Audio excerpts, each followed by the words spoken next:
Like I said, it's time for our motivational quote of the day, and today's motivational speaker is Clement Yabankwe. So let's have a motivational quote. Good morning, Clement. Good morning, Ira. How are we doing? By grace, doing wonderful yourself. I'm also good. So today's quote says, "Don't wait for extraordinary opportunities, seize common occasions and make them great." And of course, this is by an unknown motivational speaker, but Clement will take us through, inspire us this week so that as we are going, we can spread the positivity as always. So Clement, please take us away.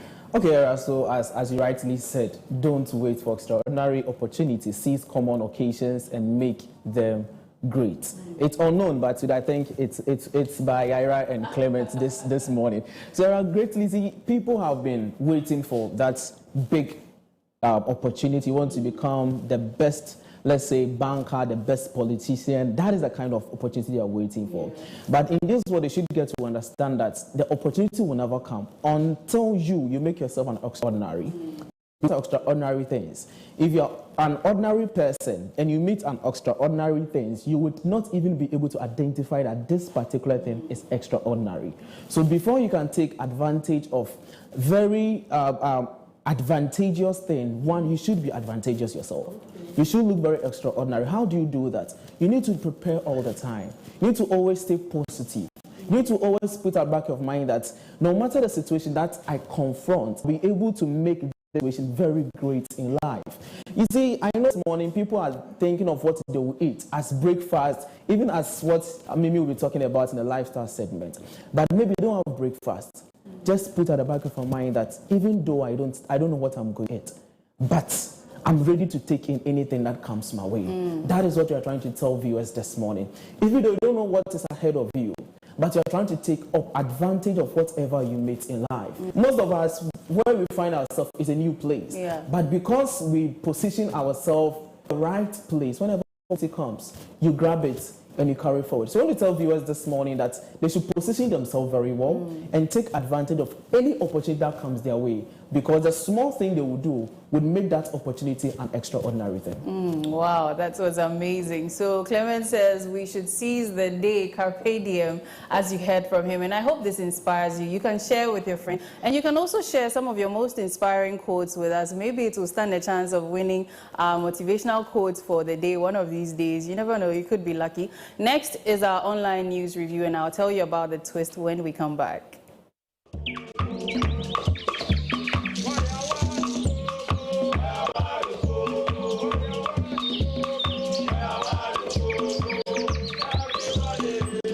In a world where neutrality in the civil service is paramount, Ghana finds itself at a crossroad.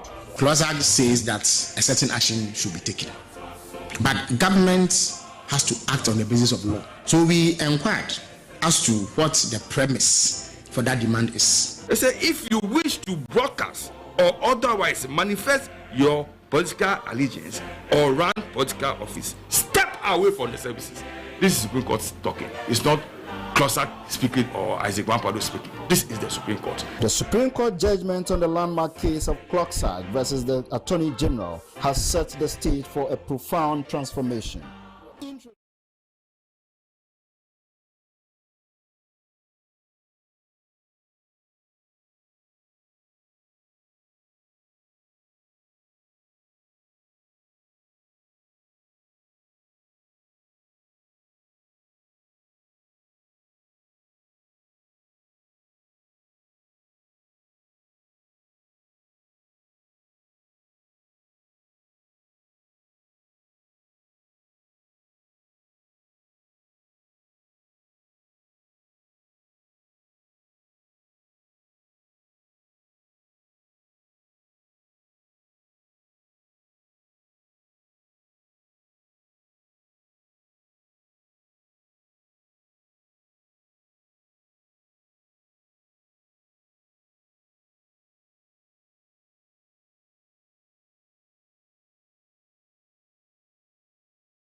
tuning in. This is the Koko Digest Morning Show, and we're about to have our online news review with my co-host here in the studios with me. Like I said, today's online news review has a bit of a twist, so we'll be discussing the trending issues for a longer period, and we will open the phone lines for you to also share your thoughts on some of the trending stories and things happening in our nation. But I do advise you, please be decorous in your submissions, else I'll be angry with you.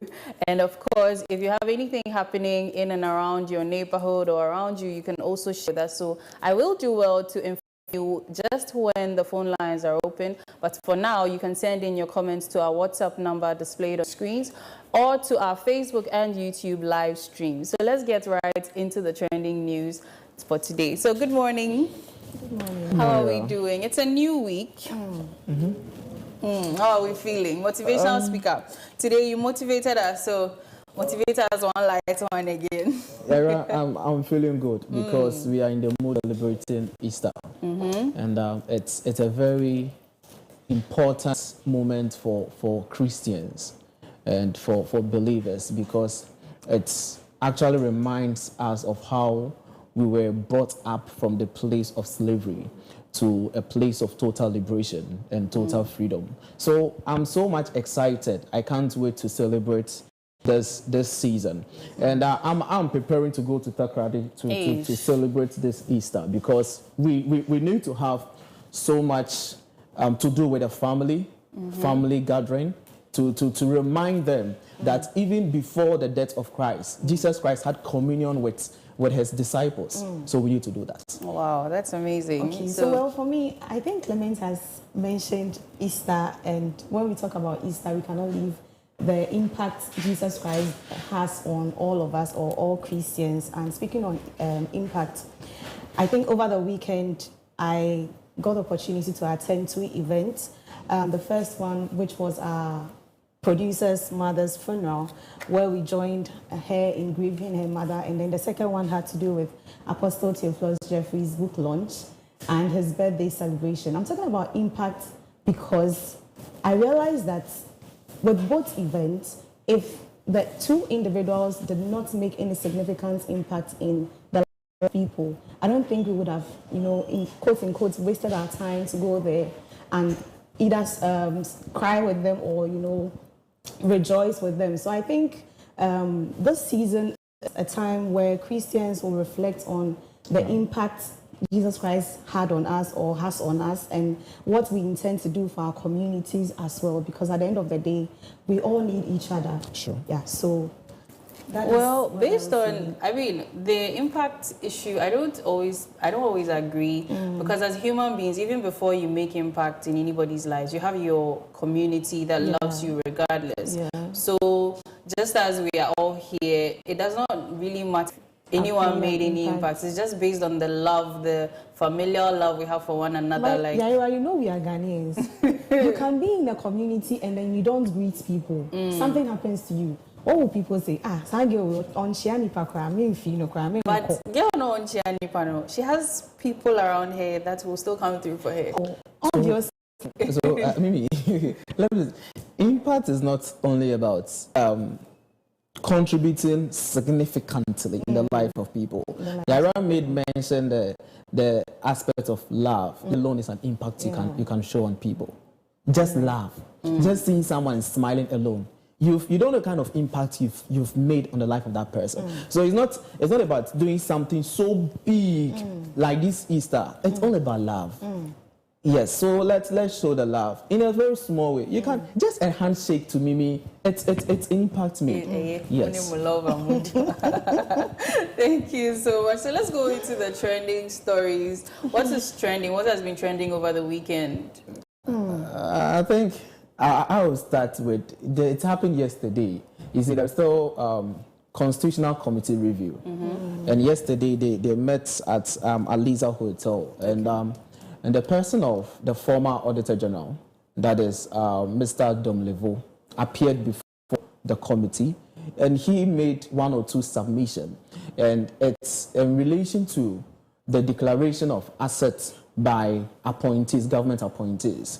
According to him, he said that the Constitution mandates every appointee to declare his assets. And even the form in which the asset is being declared to him is not really right. If you want to declare for everybody to see. Even if you don't want to publish it, you are required to declare either at the law court or to whoever who's in charge. Normally what they do is they put it in a brown envelope, it is sealed, and you present to either the Attorney General or the whoever is responsible. And the person will just write like, okay, this person ABC has presented or declared his assets, without even you opening the document to know the content of the things declared. So he believes that that aspect of the Constitution need to be looked at and need to be reviewed by the committee who are working on the Constitution. And he also said that initially it was you declare assets before you take office, but there was another clause in the Constitution that make provision for at least about 6 months, and the president gave his people get close to 3 months before you declare your assets. He believed that that time is too much. And it should be within a week. Okay. Immediately you assume office, declare the asset and let everybody know what you have. So that's what happened. I have yesterday. A question though. What use is declaring your assets if you don't want it published? Then does that not defeat the purpose of declaring your assets if you don't want it publicized? So I think these are some of the lapses in the Constitution that they want to look at. So that is the point he submits to them. All right, thank you so much. So what is trending? Entertainment, madam? Well, this time around, I have 2 trending stories. The first one has to do with EC. Some EC officials, those that worked with the 2024 general elections, they've come out, you know, crying, calling on EC to pay them or give them their monies because it's been 5 months after elections and they've not heard anything. But after doing my research, I found out that EC brought up a press release somewhere in March telling them that the payments were going to happen in April. And so we are in April. So I just want to tell them to calm their nerves, that they are definitely going to be paid. I mean, it is the Electoral Commission, they will pay them. Well, EC is actually known for such, you know, the few people I know who have worked with the EC, you know, for some of these presiding officers and things like that, they are known for not paying their officials on time, like those who come and volunteer or, you know, for the temporary job positions, they are known for not paying on time. So sometimes some people that I know, they no, it's an investment. See it as an investment. Like you've kept your money somewhere, so come, definitely you'll be paid. Investment. When you are looking, you went to do this job to get something to eat, and now the money is taking how much time? What's investment? Because if I don't have what I'll eat today, how can I look forward to tomorrow? I won't make it to tomorrow. Yeah, so I think, as Mimi said, it's an investment. And I know people who have had opportunity to work with the EC before, 2020, 2016. And as you said, it takes about some months, sometimes close to 4 months before such allowances will come. And I think the Electoral Commission needs to look at, if it is about the processing, you can do all this processing even before we go to elections. We have the finance department or the accounting department of Electoral Commission. So they can start the process. And before elections, all this money is ready. At least now, within 2 weeks, 3 weeks, settle the people. Because other people work, and at the end of the month, even before the end of the month, they get their salary allowances. So why can't the same strategy be adopted by Electoral Commission? The most painful part is that some of them received slaps and other things, and then, you know, they need money for first year and those kind of things. So I think this issue needs to be looked at, because I remember before elections, Electoral Commission made Ghanaians understand that all the money they need has been approved by the government or by Parliament. So if it has been approved by now, we expect the money to be in the EC's account. Who is owing me. We expect the money to be in the EC's account for them to equally disperse it to the various people. It's about close to 2,000 to 4,000 people, and I think it's not the best. And it even makes you question whether the EC had a budget for their officials. They did. So if you had a budget, it was approved. Where is the money? Because if it's been approved, you have it. So why does it take this long? I'm saying that it's because of the processing involved. Yes, processing involved. Maybe taking the money from finance, Ministry of Finance need to give to controller, before controller order payment to EC's account. When it gets to EC's account, you need to validate all these people's bank accounts. You see, you need to validate some of the bank account before they start making such payments. Okay. I think it's a process that it goes through. But this time around, let's smooth things. At least we are in a digital world, so things can be done. Speaking about digitalization, my next trending story is on MTN. Oh, okay. So I think over the weekend, a lady, seen in a video lamenting, crying, wailing that she has been frauded about 11,000 Ghana cedis from her Momo account. She was just lying on her bed and she got an alert that this amount of money has been withdrawn from your accounts without any authorization, nothing. She just saw the message, and this has raised concerns about, MTN being one of the, telcos we have in Ghana, the main telco we have in Ghana, and a lot of people are questioning them, their transparency, their credibility as well, because this is not the first, this is not the second, this is not the third time it is happening. And some are even saying that it could be an insider, someone working with MTN. Well, there have been allegations that these are usually insider jobs because of how systems work. Like, they generate the means to withdraw money and do all those things, as opposed to the other telcos where you, the consumer, are the one that generates all of that. So there may be loopholes to how they can get you to, because sometimes you could be there and then a prompt comes, approve something, and if you're not alert, you will just finish inputting everything and all your money is gone. And it seems they continually keep finding ways to be able to defraud people, especially considering the fact that not many people also know how to use these phones and these USSD codes. Even the basic USSD codes is very difficult for some people, because sometimes you get to a Momo joint and you see the customer, he just gives the phone, my password is see. So what stops some of these Momo vendors themselves from even taking advantage of this? Because I think my old lady at home, she says there are places where when she goes to withdraw money, later she gets a call that, someone has mistakenly sent her money and things like that. And obviously, it is from the Momo joint she was from. So you realize that there are even people who are basically criminals operating Momo. So how much more the main MTN office and things like that? Because you see that they tell us that these telcos are not supposed to sell our information to other companies. But sometimes you realize, this company is texting me. That is a point I was even trying to arrive. So, Era, there is a big concern that I think the communication ministry, they need to have a critical look at. And I think listening to the Minister for Communication just recently, he said that is one of the main reasons why to do what he termed as proper registration, but we know that is re-registration to him. He says it's proper registration. So I think that is the main reason they want to undergo such an exercise, because I wonder why you be there, as you said, an organization will just send you a message that this is happening, so do this. Where did such organization contact from? Exactly. Where did they? And during this election, December election, you could there and a political party will send you a message. You be there and this person will send you a message. Go vote for this. The question is, who gives my details, my data to these individuals without my consent? So it means that some of the organizations give out our information to other people without our knowledge, which is not right, which is illegal. So I think the Ministry of Communication need to stand. It should be very firm on this. Things that they want to do. I thank God he said that this re-registration is going to be, the cost is going to be borne by telecommunicational networks, the MTN and DEMS. Government is not going to pay even a DEM in this kind of process they are going to face.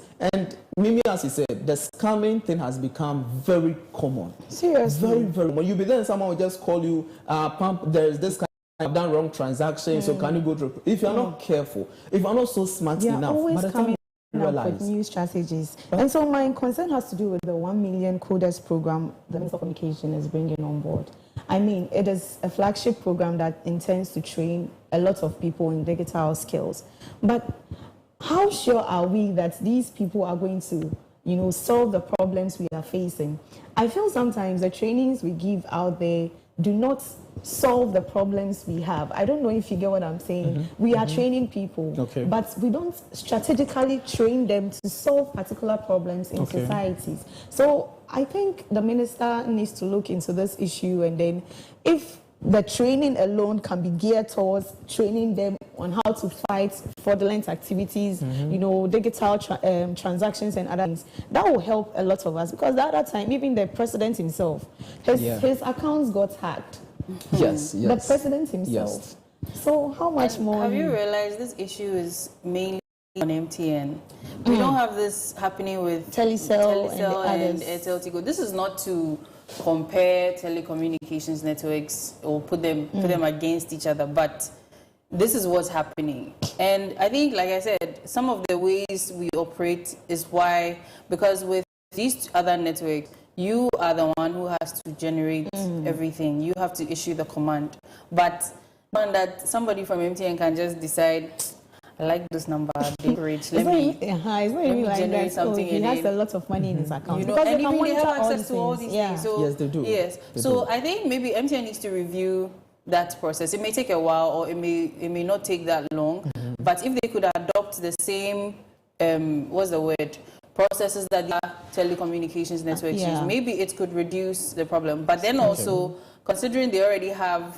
No, but it could change. Yes, it could change the issue. Yeah. I just want to even that's why a lot of people take Momo, these quick loans and then don't pay back, because they are in pain.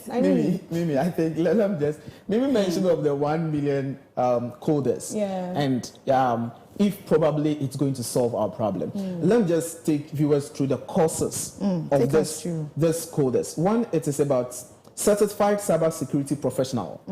Certified cybersecurity professional. We also have certified data protection manager. So if data protection, then we expect that someone who would, let's say, undergo this training should be able to protect our data. And we also have certified data protection experts. Data protection manager, data protection expert. We also have certified data protection professional. We have certified data protection officer and certified network support technician and data analyst associate. So these are the 7 courses which are going to be looked at under this 1 million coders. So you could see basically it's about data protection. If really this is there to solve something we are talking about, and I think it's a good thing. If only to not be what we know as the inputting knowledge to people, giving them just the knowledge. At the end of the day, we come and we can't practicalize it. Then I think it's also another way we should look at. But someone also say that, when this was being launched, an MOU was being signed with MTN and then government.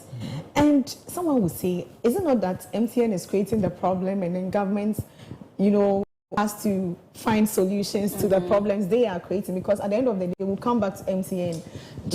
So I think conversation saying, listen, MTN creating the problem. For all you know, it's possible, but for all you know, maybe they don't even know anything about anything. Mimi, for all you know, they don't know anything about what's happening.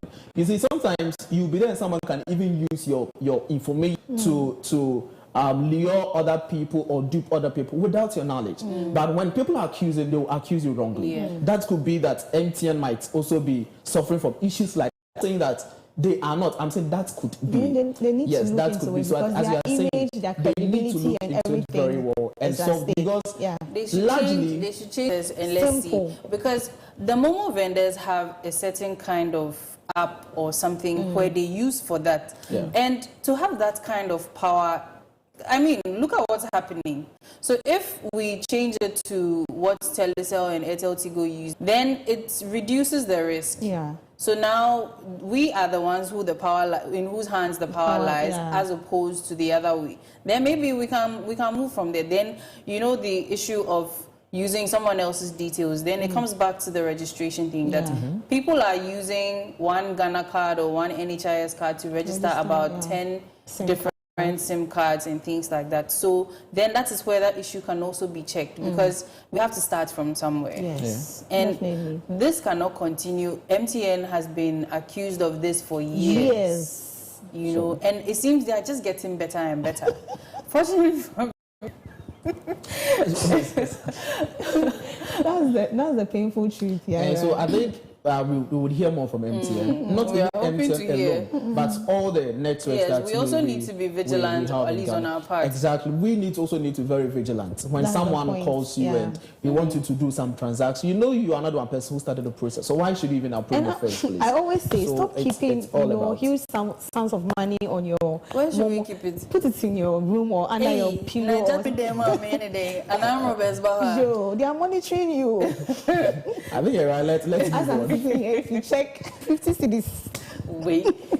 Before we continue, I'm getting calls on our WhatsApp number. Somebody even video called me this morning. Please, let's have some patience. This number displayed on your screen is for WhatsApp. It's for WhatsApp messages only, no calls, please. When the phone lines are open, I will do well to inform you all. So let's exercise some patience and just send our messages, type them.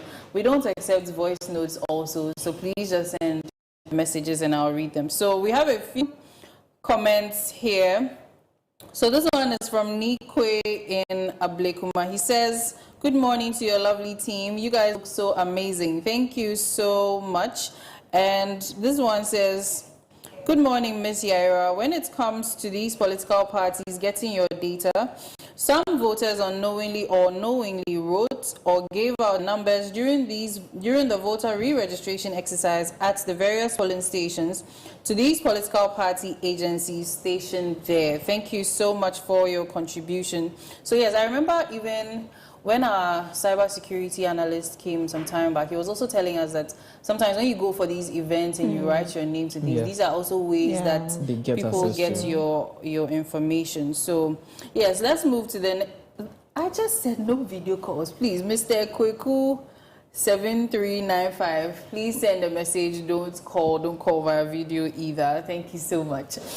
Yeah. So I'm still on the trending news. I saw something on TikTok especially about Trump's tariffs that he's, introduced, and how all these Chinese industries are just, sort of exposing the luxury brands. Yes, it's been so funny. Yeah. And it's almost like this trade war is getting more and more serious, and the implications for the other countries, especially Africans, I don't even want to imagine. Did you see anything like that? Oh yes, I do. And the fact that the products we see as luxury or expensive are being produced in China and sold 10 times the actual amount.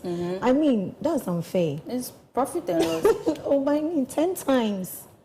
So how is it going to affect, let's look at how it's going to affect, let's say, traders in Ghana. I've gone out, brought luxury bags, shoes and other things, and now we've been exposed. Instead of selling 1,000 cedis or 2,000 cedis, I have to sell it like 100 cedis or you still sell it. Yes, you're capitalizing on, and now you've been caught. Exactly. I mean, even these tariffs and things have also been imposed. The retaliatory tariffs too. At the end of the day, we, the African countries who are the beneficiaries, especially because of the imports, we are going to suffer more. And it should give us a wake-up call that African countries should come together and let's trade within. We are enough. Right? But the trade deficit issues we also have as individual countries. So it's a big problem. Looking at what US was introducing, it's basically on export to United States. So if a country wants to export some commodity to United States, they are saying they want to take some tax for you from you after selling.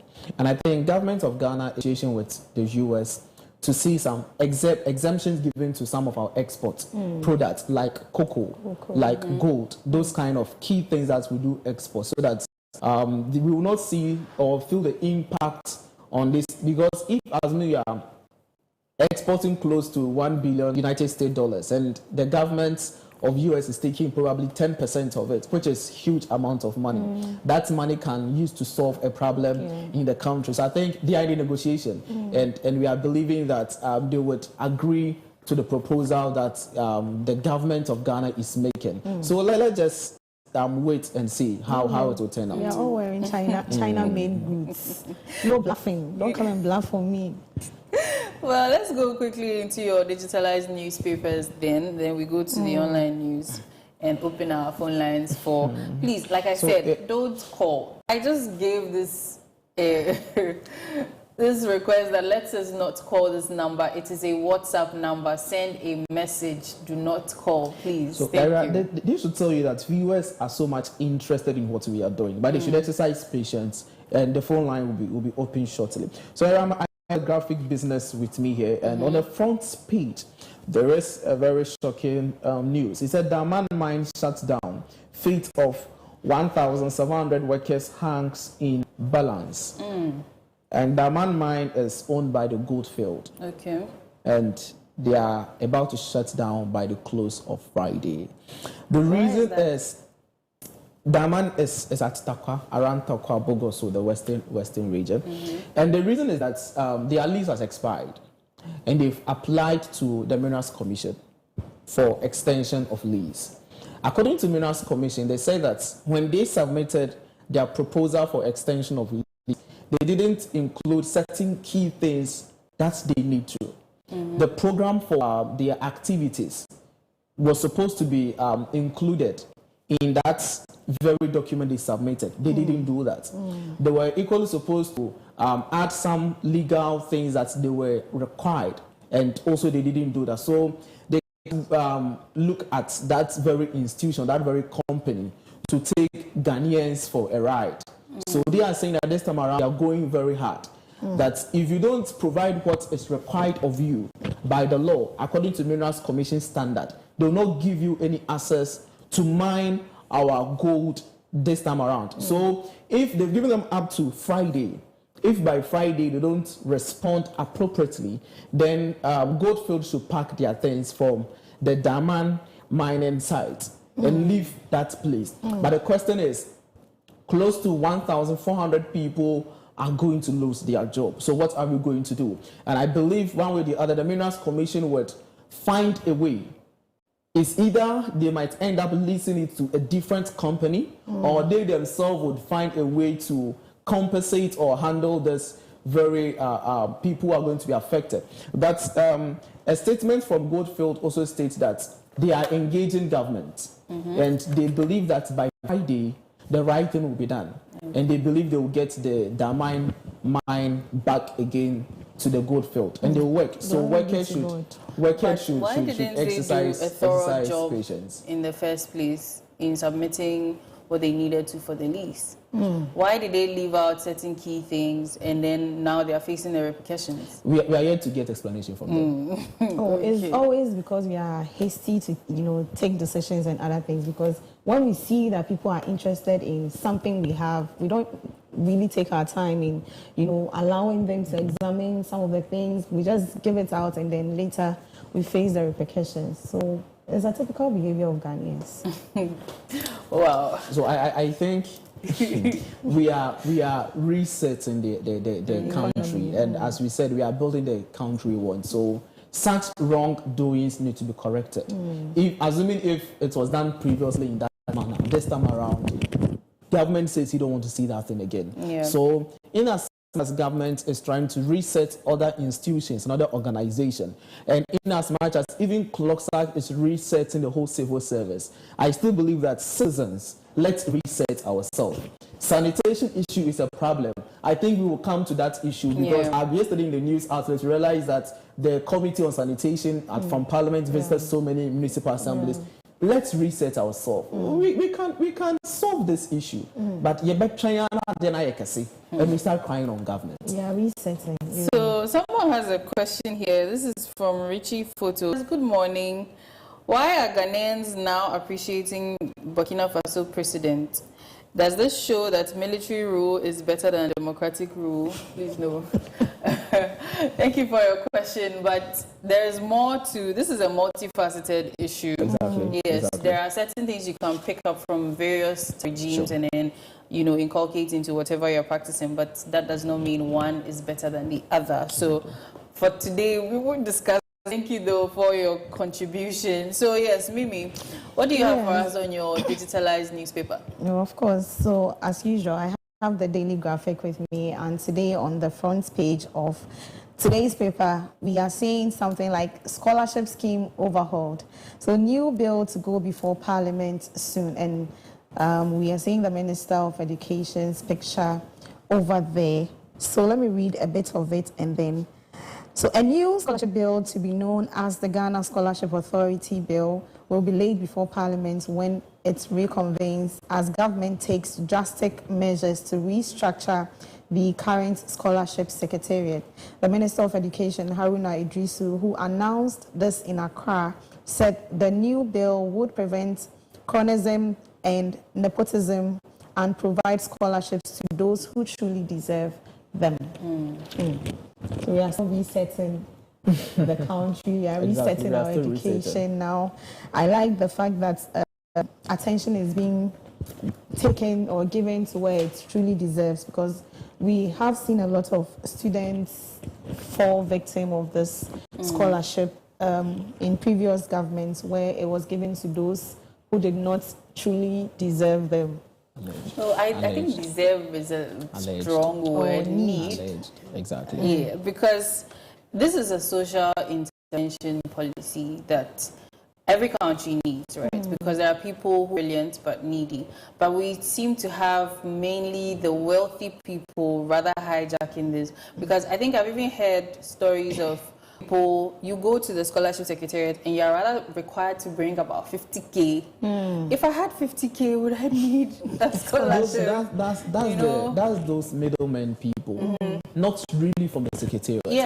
It's those people. Yes, because if you don't bring those monies, you will not get access to these things. Yeah. Now, those who have that amount of money that they can split with some of the officials that work there, actually requiring these amounts of monies, are the ones who are able to take advantage. So I think even there was news about Get Fund and some of the politicians some time back, and it's like, so why are the politicians rather getting access to these things when this is for the needy in the society? You know, people who can make impact and they don't have the means. They are just brilliant. You know, people with these high IQs, but they are from very poor, impoverished backgrounds, and they need the scholarships. Then we rather have some data back, you know, getting access to this. And then even there are people out in other countries who complain that the stipends don't come on time. So yes, this overhaul is really necessary. I think it's a step in the right direction because all of these will be looked at. Because if you're in another country, you don't have any obimanso, and the government of Ghana is what's looking after you. And just like NSS payments, the monies come after every few months. How will you survive? That's true. So, as you said, it's a good thing the government wants to do, and the Minister of Education is taking it up. But we want to actually see some of the details of this bill yet to be presented to the Parliament, so that Ghanaians would be so much convinced about the content of the bill. Because this scholarship secretariat thing, you'll be surprised that we have people in this country who are never aware of this scholarship thing, who have not heard anything about it. We are talking about needy, but people who are so much knowledgeable in so many things. But such people, by the time they don't even have any knowledge about such. So I think that the process in which the application is done equally need to be looked at. You apply, you write an exams online. After passing, then you go for interview in person. That was just some few years. That was the process. After application, you write exams online. After exams online, the pass mark was, I think, 50 or 70. After passing, before you go for interview. After the interview and you are through, before you receive a message on your phone that you have been selected. And the money too, as you said, might not come instantly. It will come some months or days past. So sometimes you need to even pay for other money to pay, so that when the money comes, you just settle that very person. I think that it needs to go down. The education on this scholarship thing needs to go down. They should teach it at the... Now, yes, free SHS is free. So I think people there can't even benefit from this because of how now free, some free. But over the years, secondary schools do apply. Students do apply for things and they get. Tertiary people do apply. So I think the education needs to go down. And let's look at the means, the structure, the process. Why does it take a longer period? and actually who really qualify for that, as you said, that the people who rightfully deserve are not getting access to it. But it's just those people who can afford their kids' school fees are these same people who are enjoying from this kind of thing. So I think if the minister is doing that, it's a good thing. I believe it's a good thing. And even some years back, some of these large corporations, multinational companies also used to have these scholarship schemes for some of these brilliant but needy students. But is that still ongoing? Yes, is that still ongoing? Okay. GNPC is still doing. The Goldfield we talk about is still doing. We have so many Unilever. Yes, so many organizations are doing this. It's a form of their social interventions they are doing for the communities, and some of them they do specifically for the communities that they operate. So it's still there. So like you said, then a lot of awareness needs to be created around these so that those who truly deserve, as you put it, will have access to these scholarships. So is there anything else on your newspapers you'd like to share with us? I think that's all. Okay, so let's go into the online news. So yes, after our last story, which is about the tariffs, we will open the phone lines for you to share your views. Please, I am imploring you all, my dear viewers, please exercise some tact and decorum when you call. I know it might be agitating and everything, but please don't come and bash the government here. You put me in trouble.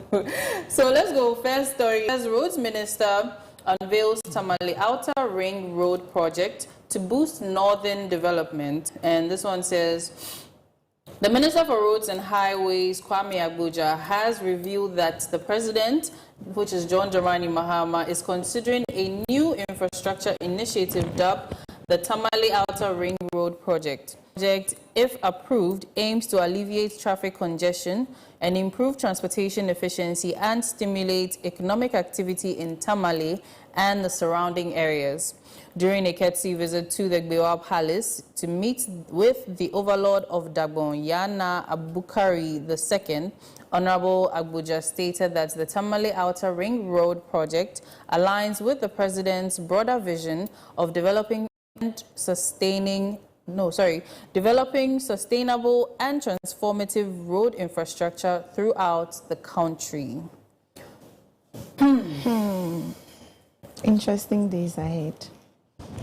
We are happy for our brothers and sisters in the northern part. I mean, Tamale is one of the towns that has seen significant growth, as part of they being at the northern part of Ghana. They because of the UDS that is situated there, the University of Development Studies. So the town keeps growing each and every day, and I'm not surprised that they've been complaining about traffic situation and, people not even getting jobs to do, students struggling over there. So this infrastructure is in a way going to help the congested area. It is also going to benefit them in so many ways. I mean, just as we are enjoying here at the southern part of Ghana. Enjoying? We are. Smooth home. The road is smooth. Well, I also agree with the fact that it's a good thing in the sense of these road networks, if they are improved, would also improve transportation of food and raw materials for industries because the road contributes to the prices of these things and sometimes even the casualties. So, I mean, this is also a very good thing for us because maybe when they start, I think it's from, was it Yendi, Tatale, and a certain, so if the road network continues and it gets to more places that these things, so we have our grains and things transported here with ease, I mean, it will help a lot of our issues. Once again, please stop calling the WhatsApp number and please message. When the phone lines are opened, I will alert you. Now, we have another comment here. This one says, with this scholarship thing, these scholars in complaining about the delay of stipends, those in the UK will go on demonstrations Thursday, and those in Algeria have been waiting for 11 months. Morocco, 2 years book allowance. Wow, so it seems then this scholarship issue came at the right time because some people are already going on demonstration. That's pretty big. Wow. So, the road issue we talk about, when you look at the story, I just want to read. He said the minister noted that he and his team of engineers are currently undertaking an inspection tour to gather first-hand information on key selected projects, which will help inform strategic decisions to enhance the nation's road network. So I believe it's a good thing that they are doing. The minister himself is an engineer.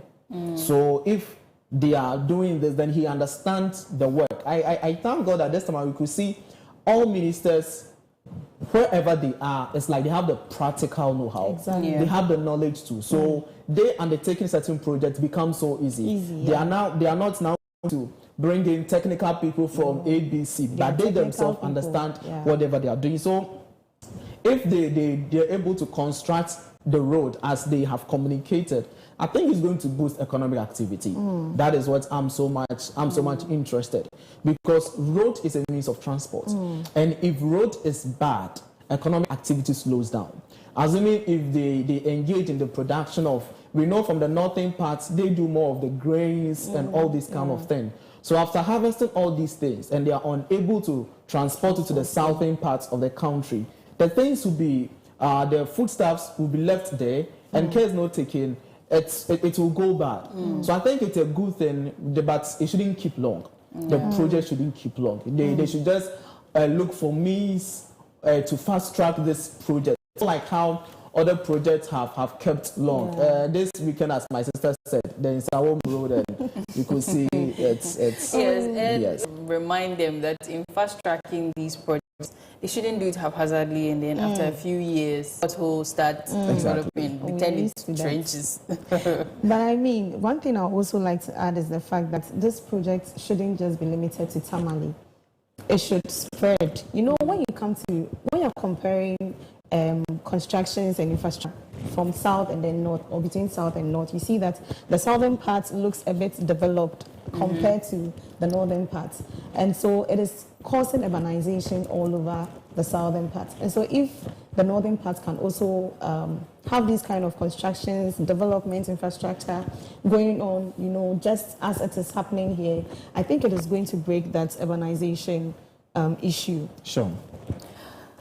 My dear viewers, so call it. Now it's a voice note. It's a 1 minute voice note. Please, this number is for WhatsApp messages only. No voice notes, no calls, no video calls. Please do take note and adhere or comply. Now the next, okay. Before we go to the next story, the phone lines are opened. So Finally. Oh dear. Please, the phone line is open. You can call the number displayed on your screen and share your comments briefly so you don't take up all the time. And of course, please employ some decorum in your submissions as well. So while we wait for the calls to start, the next story here says Gold Board directs all foreigners to exit the local gold trading market not later than April 30.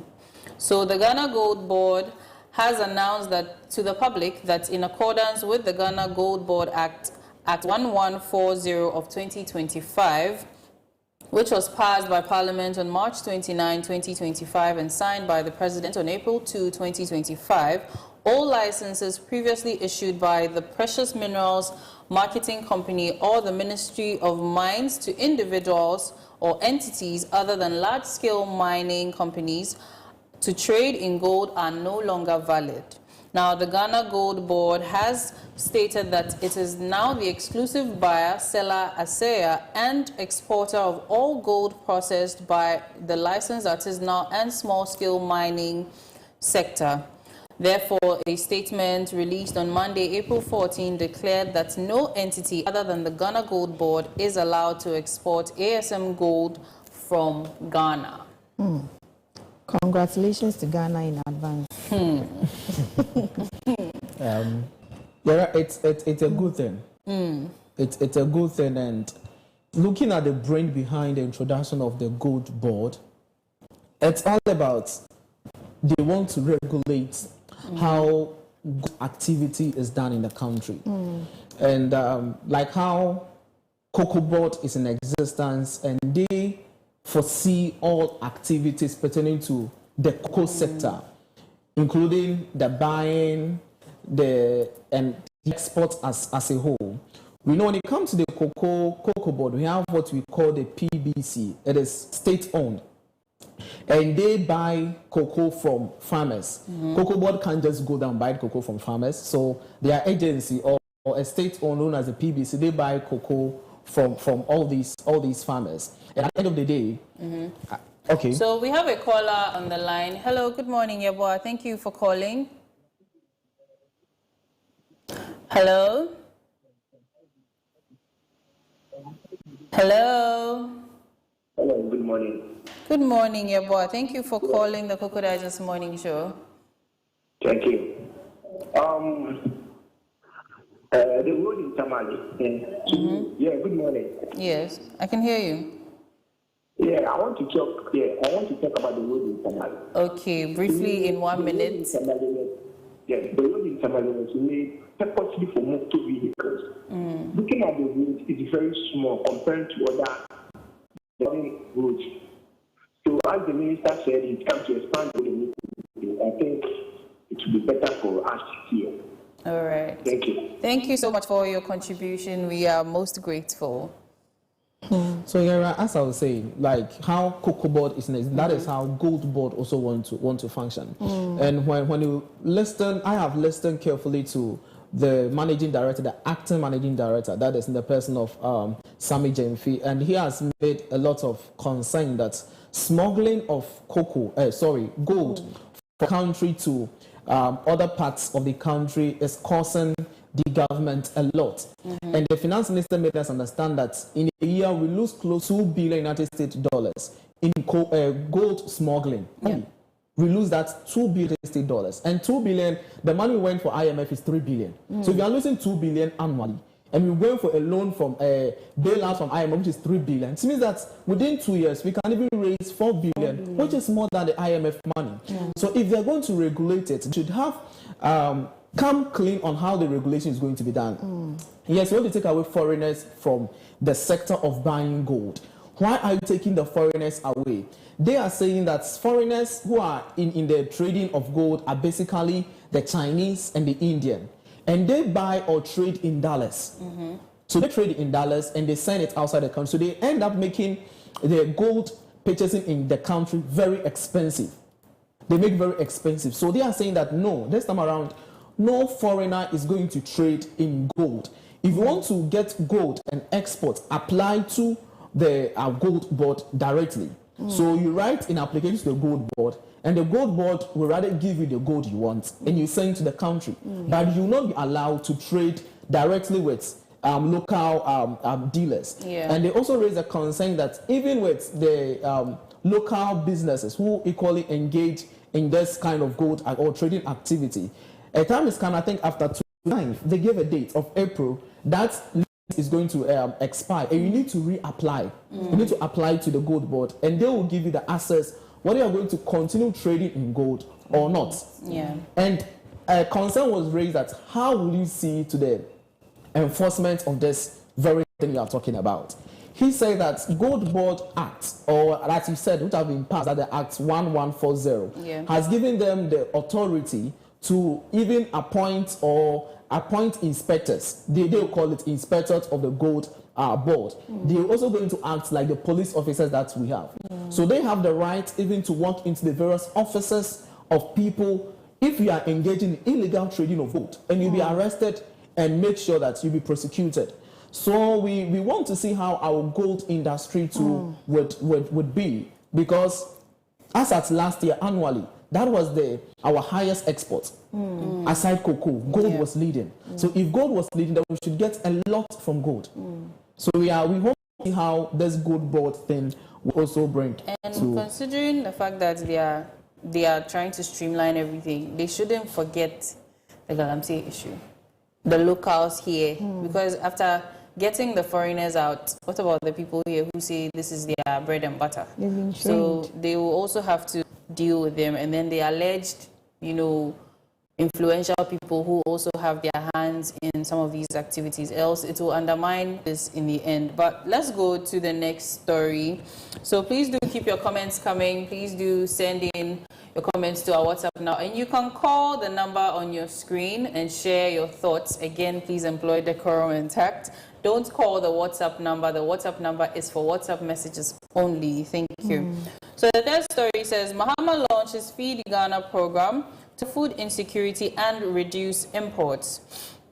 So it says here, President John Mahama has officially launched the Feed Ghana program, a flagship government initiative designed to enhance food production, cut down on imports, and generate employment within the agricultural sector. Speaking at the launch event in Techiman, Bono East region on Saturday, April 12, the president highlighted the program's key components, and he emphasized that the initiative will particularly support institutions, including senior high schools, to engage in commercial farming. So I think we spoke about this. Okay, so before we come to the story, we have another caller on the line. Okay. Hello, good morning. Hello? Hello? Hello? Hello? It seems we lost the caller. Please do well to call again. Thank you so much. So yes, Feed Ghana initiative. And I'm saying the day we had the joint segment here, we were talking about agribusiness, yes, and then something about the school farms. Yes. I don't remember the guest name, but I remember his face. Yes, I think he'll be here today. Yes. So I think our president said this government will be a listening government, and it seems maybe they watched Koko just in They heard us. So what are your takes on the Feed Ghana program? I think maybe we'll start. Well, for me, I think it's a step in the right direction. I mean, this is not the first time we've been proposing this initiative, and God being so good, this administration has taken it up. And I think the other time, the Deputy Agric Minister, John Dumelu, into Agric, congratulated the President and was in full support of this initiative. But my concern has to do with the fact that we always talk about these, Feed Ghana thing, initiative, blah, blah, blah. We as Ghanaians, are we willing to consume what we produce? That has always been my concern. Are we going to consume what we produce? Are we going to change from, consuming foreign products to getting to consume our local products? Because it starts from there. Yeah. Because we can't keep producing and then no one is consuming. We are also not exporting. Well, it's based on the value we add to whatever we produce. Exactly. Because if we are going to even mention some of the brands, Kivu is Gary and Granite. It's imported. But they've been able to add some value to it. It's our same old Gary, it's the same old cassava and, the same old things. But looking at the company, what they've done with the Gary and made it accessible, made it clean, all these qualities that it has as opposed to what we usually buy. Those are the things that we need to look at. The same with even our shito. I think now we have a Chinese company also producing shito. And yes, they have their own pepper sauce, but if they implement some of what they have and add it to this shito and add more value to it, of course, Ghanaians will gravitate towards that. So we need to also look inward, look at some of all these strategies that people are employing, and then add to it. Because so in adding value, do you mean they should brand the products in a branding, the mode of production, marketing, all of that needs to come into play. Because I think some years back, long before we were born, we had the Operation Feed Yourself, Feed Your Industries and things like that. We can go back and look at that initiative. What are the things these initiatives were lacking that we can use? Because this is at least 50 years on. We can go back and now, okay, they lack this. Don't we have add this? Because now there's a lot of technology, there is more industrialization, improvements. Like we have so much at our fingertips. This can work if only we are also willing. So before Clemens comes in, I was happy when they mentioned that they were going to start with our senior high schools so that they produce for themselves. And then, I mean, the other time we were in this country, realized expired food was giving sense to students. You get it. It shouldn't also end there. National service personnel can also be taken to our farms too. I think, yes. I wanted to talk about that.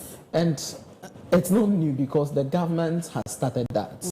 They've given equipment and machinery to the prison service. They've given machinery to the National Service Authority, and now they're extending it to the senior high schools. Yeah. So they've tasked the prison service to move into farming.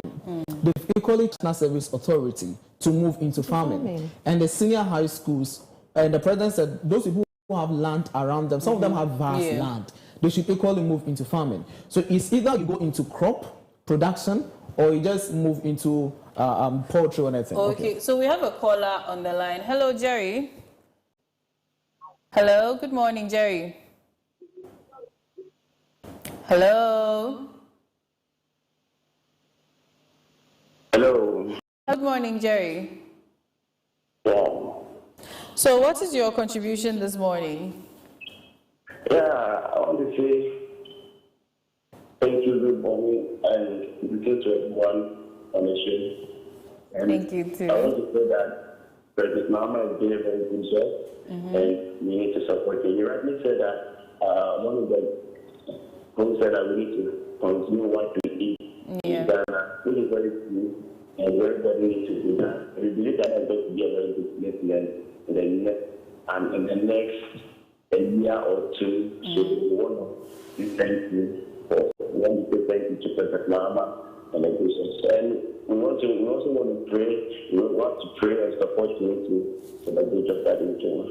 Right. Thank you so much for your contribution. So yes, Clement, back to you.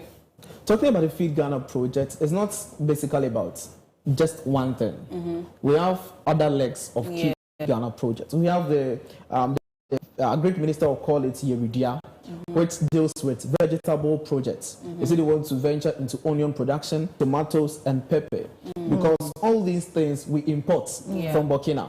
He said also to go into grains development projects, that is distributing of seedlings. If it is rice, they are going to give it out. If it is maize, anything about grains, they will distribute it out to farmers who are so willing to move into the grains project, because we import more, and details of the imports will be given on the business update. So that's why I don't want to mention the figures, because we talk about a finance aspect there. And we also have what we call the poultry farm to table project. That is in Koko Nkete.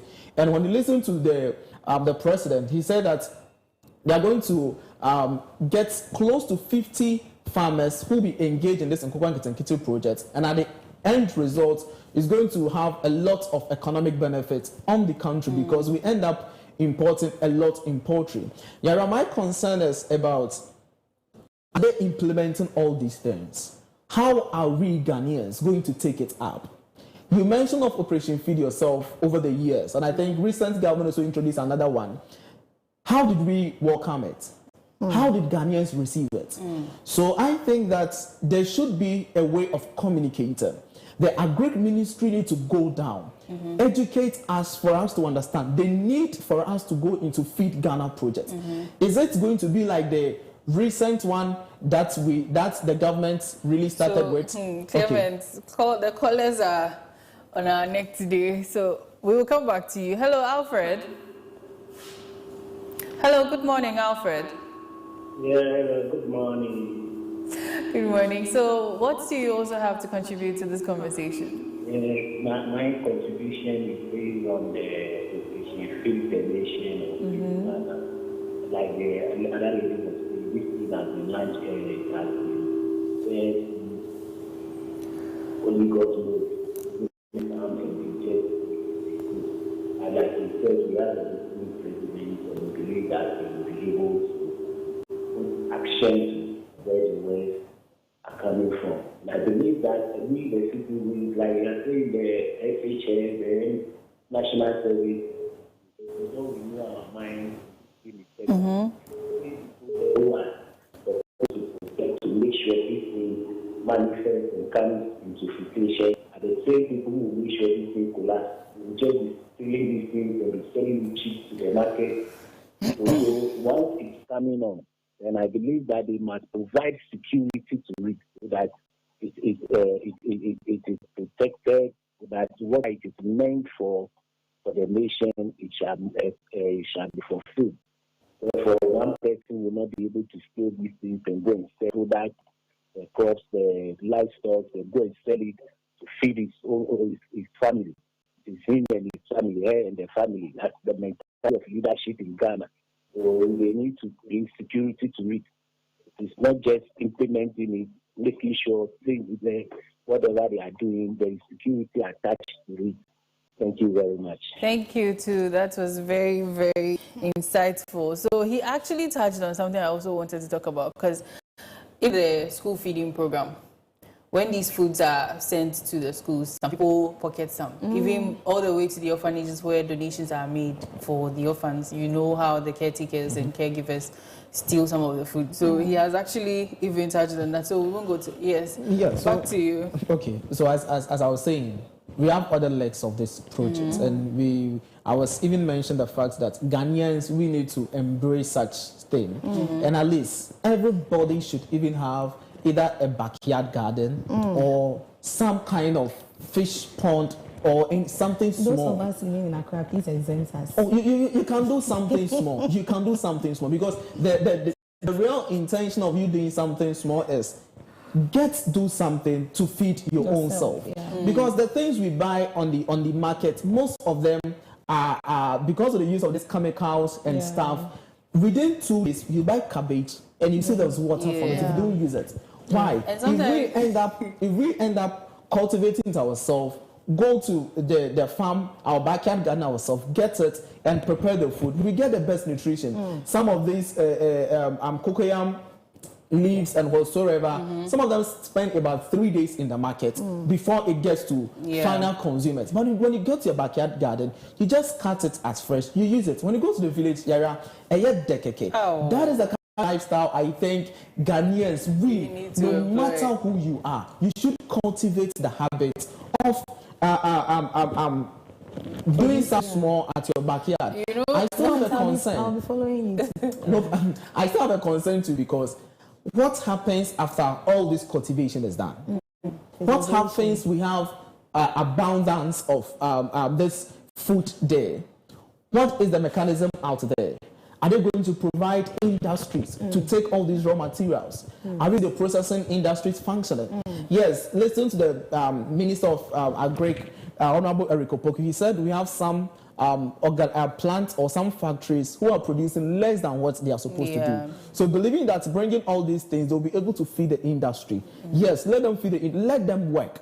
Let them work. That is all I just want to say. And you know, with the schools too, I am hoping that the farms are not something attached to punishment for the students, else it will create a negative attitude towards. So they should have, like, just like the way we have PE, mass period, we should have a break period where maybe for an hour or something, or 2 hours, they get to go into the field. That way, it is a very it gives them a positive outlook to this, because if you are told, just like the way you used to tell us, go and weed. Now if I see cutlass, So when you go to these schools, mostly it is the agri students that they let them move into this farming. But I believe it should be everybody. The last time I was mentioning that I did internship at one secondary school, the Boasis in the Highland is so specific in the western region. They have a vast land.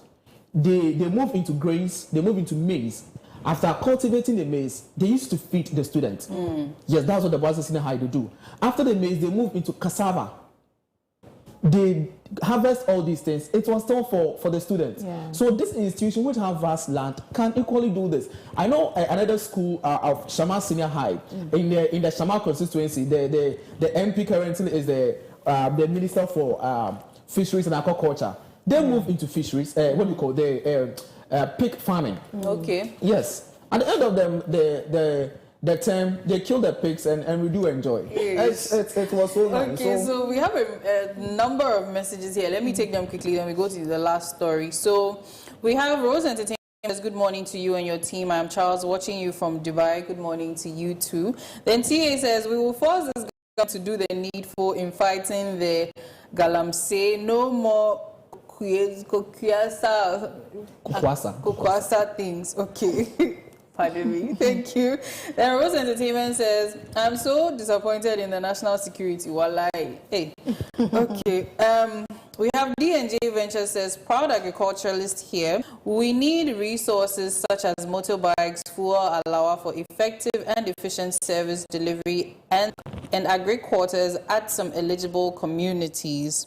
Thank you. Then we have Video Master's Office, great, but please, the ministry should give us permanent employment. It is not easy out there.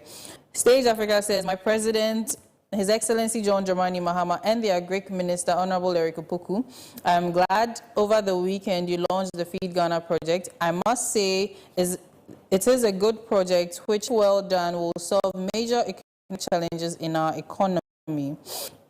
Hey, this comment is long. So it says here, my president and my sector minister, I have a suggestion. As the president in his speech said that this project, especially the in Koko and Kitten, will also be practiced by institutions in Ghana, which I'm adding that let our secondary schools to begin this initiative, as well as maize planting in our schools. Let each secondary school in Ghana have a school farm, and only if they have the available land. Though this practice will inculcate in our students' farm within your vicinity. Another angle is that let's get our military in this area of crop farms. Let's get lands for them and task them to farm on these lands across the country, because I know that our military, I know what our military are capable of. Lastly, the 55,000 household supply of chicks to me is too small, because majority of are interested to venture into this angle, and I will be grateful if called upon to come for mine as soon as possible. Thank you so much. Something just came in mind. You know, the recent Boko riots that has been happening. You could see how these people are showcasing their strength, you know, in fighting each other. So I think governments can, you know, give them some piece of land, then they work. They should bring them from Boko. Come and work here. You want them to come and cause issues here? Please, madam. We are just diversifying our energies and other things. It's in a good step, and I think they would consider. The minister also, the minister also said something that the various assemblies, they will be taxed to go into farming. And I think it's a good thing. Yeah. The municipal, the metropolitan, the various assemblies, they need to go into farm because they have access to the whole land in that municipality. No, but there are too many people who are unemployed. So why don't they rather employ people? Oh no, if you're not getting the point. If that district assembly wants to go into farming, it is not the district assembly going to do. Exactly. Sure. We have that great aspect. This issue of asking the military to go and farm, I think they will reconsider. For our nation. They are for security purposes. Extracurricular activities, I mean. Yara, let's go to the next story. Always be serious. All too soon, our time is up, so we can't even do the tariff issue, but we are most likely to discuss it on Thursday. So this brings us to the end of the online news review. It has been quite an interesting conversation today. Thank you to all of you who sent your messages, and those of you that called, thank you so much. Those of you that didn't obey, you knew that. Next is the lifestyle segment with Miriam Abnadidi on what breakfast means to Ghanaians. So right after this break, she'll be here with her guests to discuss.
Segments with me, Miriam Abna Adede. Today, a quick question to ask you. What are you taking for breakfast today? Don't tell me wache, don't tell me bankung, don't tell me gobe, please. We are taking some nights this morning, right? Well, today on the Lifestyle segment, we are discussing what breakfast actually mean to the Ghanaian. And I'm talking about you watching me at home. And so it promises to be an engaging conversation. You can send in your comments, your questions, and your suggestions to our WhatsApp number, which will be displayed on the screen. You know, in the course of the conversation, I'll read them and our guests will answer all your questions for you. We have a guest in the studio. She is the Korle Klottey Municipal Nutrition Officer in the person of Zanu Billy. Hello, ma. Good morning. Good morning. How are you? I'm fine, thank you. You look so beautiful and like cute. yourself. Thank you very much. Okay, so today we are discussing what breakfast actually means. Before choosing this topic, actually, we did a survey and realized that most Ghanaians like to skip breakfast, like myself. I have that experience. And so from your professional point of view, what would you say breakfast is, or how important is it? I think that breakfast is the most important meal of the day, and it is often said that you should, I think that setting off in the day without having breakfast is like moving your car without fuel. Because breakfast is what fuels you. So breakfast is very, very important. What breakfast does for us is that it kickstarts our metabolism. So what this means is that at night, some of our metabolic processes slow down. Think of it like how our phones go on battery save at night. And when you wake up in the morning, it's the breakfast that fuels or kickstarts your day. So certain metabolic processes, especially those related to digestion, those related to heat production, insulin, insulin activities, they all slow down at night. And so breakfast is what tells them, I'm awake, let's start doing something, let's prepare for the day. Breakfast would prepare your mind and your concentration for the day. It helps you reduce this unnecessary cravings. It's very important for those people, for all of us, but more important for people who are trying to lose weight. Because skipping breakfast will not help you lose weight. Yes. If you're trying to skip or lose weight, skipping breakfast helps you. It's not the way. Please retrace that again. Because I have this friend who is on a body loss journey and doesn't take breakfast at all. That's the wrong thing to do. Breakfast is important. Breakfast actually helps you manage your cravings. And helps you to go through the day without all these little cook, a little that, and that will help you to lose weight. Right. Better. So thank you very much for telling us briefly why it is important to take in breakfast every day. Well, we have a contrary view of what you're saying because we went out to speak to some Ghanaians as to why they either take breakfast or not, or the importance of taking breakfast. We gathered some videos of that and we would like to show our viewers and you as well, so you make your contributions to that. So producer, if we can have our insert. To Lifestyle segment, I'm Victoria Bole-Diamro. Today we are on the street to interview some Ghanaians about the importance of breakfast. Let's take a look and listen to what they have for us. Pachana pay with the breakfast and Pachana review. Nothing. A common day. The first answer to say I'm a buy GD. If maybe I just say I boy 11 go to in team Pachana never now the breakfast and I are there outside. I am tired. So I need to tell I said one of my common time. And so I share breakfast no important like a woman here now. Send it for the why I said in the breakfast. Oh, yeah. And I fancy so I won't tell you because I'm a power. I was not sure I'm a commander. If you only own so be no man. No, I can't. I'm a labor. It's a wild just in one of my they did it 2 times. Then you need 3. You need 11 now. Then I try over 4 or 5 and then you read your sort down. 11 o'clock, me, do you even know? Oh, let me say, I am a bit so far. But if I'm a bit, it means good for hours. It's me, I don't know. Also, no better one. It's a couple 4 or 5 one idea, my pay, and maybe Lufia, and my YouTube. Then yes, maybe I will 11 that, but Okuna I told her. The other one, good to do. Pepper Chana pay with the breakfast. I mean, this shoe, the media, neighboring Katia, I'll show you my Now, a burning cat an hour in any Juma now, you know.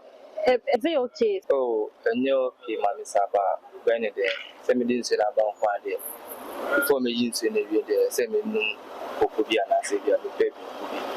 I mean, an academy basana, mobile area of and so no bar, I mean, maybe and I say, yeah, numerous of them do fear magic before. And I'll call number take up. We are not around. Oh, okay. So, what you know who say, like, what you who say, breakfast, no, like, here na breakfast here. We are my phone, as I been Chana Pano, the TV. When I said, yeah, me feel it, because maybe Papa, more as a metal, and then my marina son. Jao, Major was so that. Miss Milton, a Fabia, a mouth over her every day. Adrian dinner day, it depended. Obi Oha, which me will say, I not pay what pay. Said the name of my day will make you hano. And you be an obedience, Cadidiano pay me until Obi Oha say Koko crow kota. Kids will be 5 cities, Brodo kids will have 5. And just Obi Bana Okra 20 cities and now 15 cities are. Oba anti akosu ha obenya banku ana nkwan nam na wadi na awia se popo bi ana pineapple bi na obedi a na anwumire okofie na wakodidi wo fie de enti amanfo didi anopa no me de madwene na me ma kire no minim sese oman ni ma ayedin enyo bia na obenya sika didi mpeniens enti na ayedu anopa Nkrofota bahantem na wobedidi no me madwene kire ne Pachana pay then na obedi for breakfast. Me bedi konkwente me bedi akoso konkwente kire se na bia ne ye fine me sika 70 kunye bitu aya aseso a na de wo ko no wo so ya na kwamedo it is say de ya ye de ya plan de ti o de bi ba ko a de ya twa no me hey, minty, you know, I bet be a booze and it don't have. It's economizing it. Please, do you take breakfast? Oh, not often. Once a while, I do. Because I believe in one thing, my spiritual doesn't offer me the breakfast all the time. Do you think breakfast is important? Well, it is, because it nurtures you in the morning for your work. Anja, welcome back. Interesting comments coming from our viewers or people we spoke to outside. So the first person made mention of the fact that she doesn't normally feel hungry when she wakes up. What could be the reason? So a lot of us have learnt it over time. So if you have a baby at home, they wake up, they're hungry, and you feed them. Even till they're like 4 or 5 years, they wake up and they can tell you, "Mommy, I'm hungry." But as we grow, we are so restricted when it comes to time, and so we are always running around. So we tend to skip breakfast so that we can have it later in the day. You want to get to school before 6 if you are in high school or junior high, and that's when we start learning this. But in primary school, our parents would insist that we have breakfast even if we don't want to. But it's something we learn over time. So it's not a natural thing for you not to feel hungry in the morning. And so you would have to unlearn that and learn that breakfast is important and we have to have it every morning. Okay, so whilst watching the video, I overheard my camera guy saying when he takes tea, for instance, in the morning, that is when he even feels more hungry. And the economy is not favorable. So why would I take something that will, stimulate hunger? So even before I answer his question, I don't think that there's any rule that says that your breakfast should be tea or your breakfast should be cocoa. Okay, so what should our breakfast be? Like the most important, I'm not going to tell somebody to eat Koko or gobe in the morning. The most important thing is having 4 components of the food. Okay. Carbohydrates, Okay. proteins, healthy fats, hydration, that's water, and so 5, and then fiber. These are the most important things in the day. So if you take something like tea and bread, so tea with egg, toasted. So you would have probably your carbs from the bread, sugar, which would also add up to the carbs. Okay. Then your proteins. And probably if it's fried, maybe a little bit of fat. We are skipping the fiber. Okay. And it's fiber that keeps us full for longer. Yeah. So if you're having breakfast that doesn't have fiber, then you'd get hungry more often. Okay, so you want to do something that has a lot of fiber. So if he's going to have his tea again and he has a little bit more, let's say he does his egg with a lot of vegetables, or even he has some stir-fried vegetables on the side, or even has, it's something that contains a little bit more fiber. He would realize that it will take him longer in the day than it would if he just did it the way he So usually. the likes of oats, cereals, those also have some kind of fiber in them, so right? oats have good fiber. Okay. Tom Brown has good fiber. The polished cereals, so an example is cornflakes. Okay. They tend to have very little fiber, and so they don't serve the purpose that we want. But whole grain cereals like Tom Brown, like oats, like wheat porridge, these have fiber and these are able to take us longer. I was happy when you were mentioning the components of what we should have on our table for breakfast, and you said carbohydrates, vitamin, protein, those kind of things. Kenke, fish, pepper, with some slice of pear on the side, fried egg, with some cabbage on the side. Is that not a good balanced diet for breakfast? That's a good breakfast. I think that I also forgot to mention what we don't want our breakfast to contain. We don't want it to be very greasy. Okay. And we don't also want it to be loaded with sugar. Okay. So I think kenke is a good breakfast. Okay. Do it with vegetables, even if you have lots of cut onions, tomatoes, and some avocado, healthy fat, some fish. It's a good breakfast. Plantains and beans. We just want to cut down on a lot of the fry, but I think that was also a good breakfast. Producer, I hope you heard that. Kenke is a good breakfast. So please don't come for me if I'm eating breakfast early in the morning. I'm eating my kenke with some fish on the side. My nutritionist have just said everything that is a good breakfast. So please, pardon us or just understand us. But don't you think Ghanaians are compromising their health, using the economy as an excuse, I think nutrition cannot go without food availability. So if the food is not available, you can't be thinking about your nutrition because nutrition is pushed through food. Yeah. And so if we don't have the food, you can be hungry, but if you don't have the food, you can't eat. So I don't think that it's technically our fault that we are doing that. It's just because we don't have the means. Yes, it is impacting our health, but we also need to talk about the availability of food. And not to sound political, but I'm happy that we are thinking about planting for food in our country, because another thing that we realize is that we are doing a lot of foreign foods in this country, and it's impacting our nutrition because most of these foods are highly processed foods. The non-processed foods are usually bulky, and so they are difficult to travel with and all that. So a lot of the food we are getting is highly processed. A lot of them have a lot of additives and stuff that do not help us. And it's also changing our palates. So you realize that a lot of children are running away from traditional meals, and then they are going for... So a lot of people with kids in their homes are saying that, oh, my kids eat only rice. They don't like banku, they don't like fufu, they don't like traditional Ghanaian meals. But I think that everything has its advantage and everything has its unique thing that it brings to bear on the table. And so it's not good that are running away from our traditional diets and eating more Let's take some comments and then we'll continue with the conversation. But if you just tuned in, this is the lifestyle segment of the Koko Digest Morning Show. Today we are asking or discussing what breakfast means to you as a Ghanaian, and our nutritionist is just doing justice to that. So a few comments here and then we'll continue with our conversation.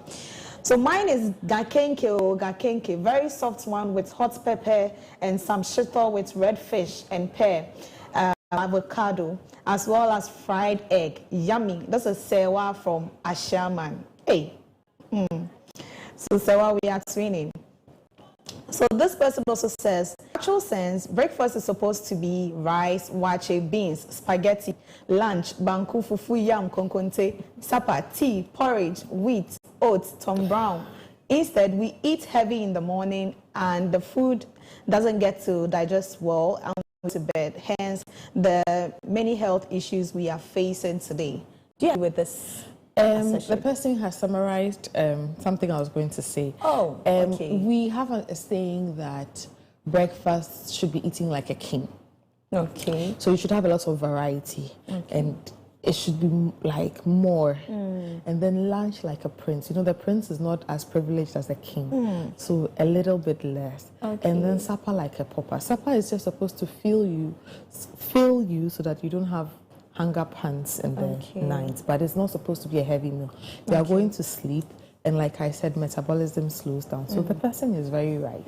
So please, to a layman's understanding, you're supposed to eat heavy in the morning. That's what you're saying. So when we talk about heavy, I'm very cautious talking about heavy because we tend to over heavy it, but it should have a lot of variety, and it should be filling. So that's why we are talking about. But we don't do a lot of fats because in the beginning your stomach, your digestive system is just waking up, so you don't want to overload it. Okay. So yes, heavy like kenke, like rice, like wache, like gobe, like. I want to say you've not mentioned gobe.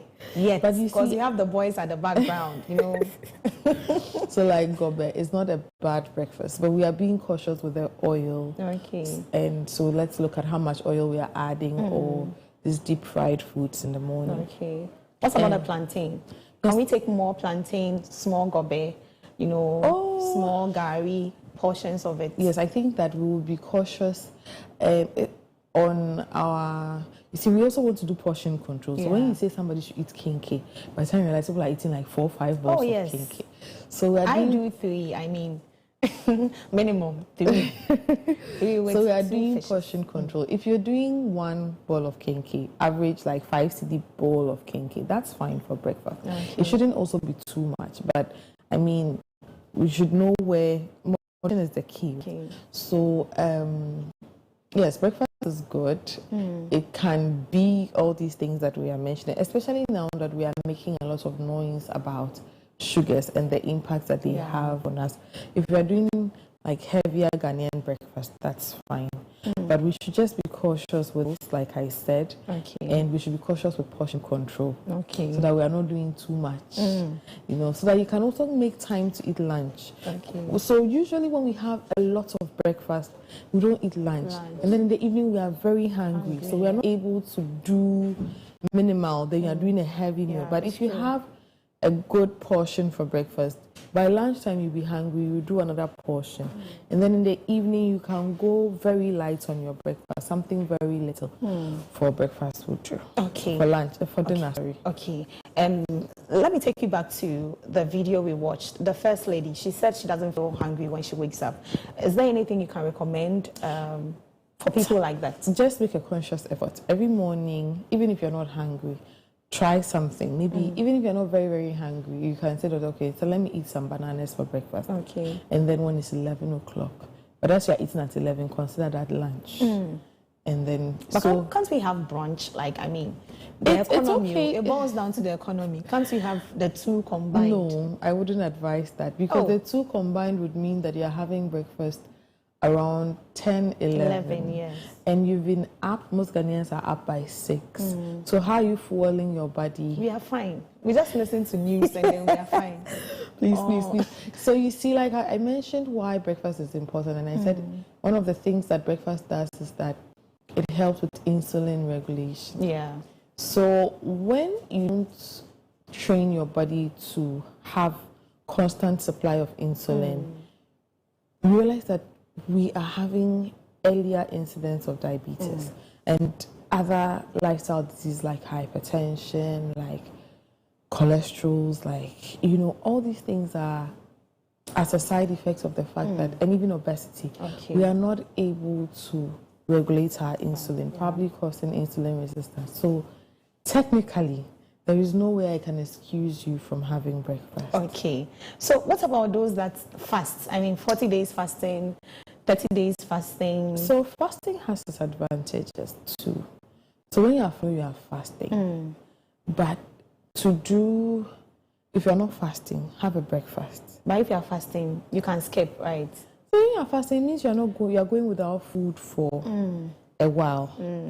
And there are different types of fast. There are some people who do just a fruit fast. Some people do. So for people fast for many reasons. And like I said, fasting also has its own advantages. But if you're not fasting, please have your breakfast when you should.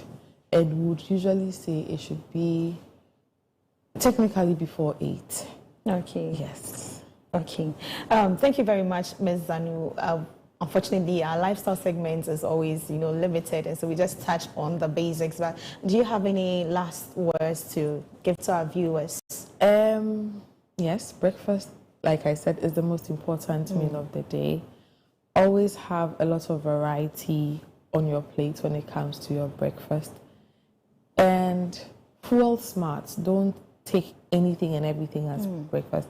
Choose wisely, so that one thing I always say is that if God has blessed you with 90 years, you have just one body for the 90 years. So take care of it so that it can last you 90 years healthy, not 90 years with bedridden, not 90 years with a lot of illnesses, and like your meals are all like a lot of tablets and a lot of medication. So let's take care of our bodies so that it can last us the 90 or whatever years God has given us. Right. Thank you very much. Ms. Zanu Billy is a principal nutritionist with the Kole Clote, and she is actually the municipal nutrition officer, and she was our guest for the lifestyle segment. And if you're watching and you're just an average, Ghanaian like me, she recommended some breakfast for you. Gobe, kinky, those are a type of breakfast we can take, and I hope this conversation has educated you and also informed you as well.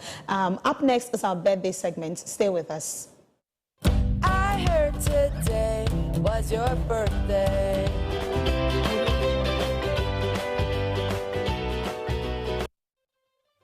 I heard today was your birthday.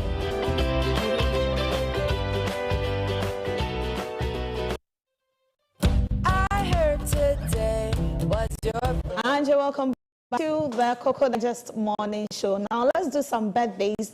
Right after our conversation, Ms. Zanu told me that today happens to be her birthday as well. And so from the Koko Digest team, we are wishing Ms. Zanu Billy a happy birthday. Thank you so much for gracing our studio this morning and educating us on the importance of taking in breakfast. Benedict will be joining me in the studio to do some birthdays. Hey. I can't wait to take my breakfast, pardon me. And so let's start with our birthday celebrants. Okay, a happy birthday to Madam Juliet. So a happy birthday to my big sister, Madam Juliet Erawo Mills Lutrod. God bless you in all that you do. Here's to more glorious years ahead. Thank you for your amazing work. God bless you abundantly. And this is coming from Yaira. I think Benedict to take the next one. Okay, so this is from NBBC to our pastor, and he reads, "Happy birthday, MCP. We love you, honor, and celebrate you. To Madam Juliet." So I think it is from Madam Juliet, actually. Okay.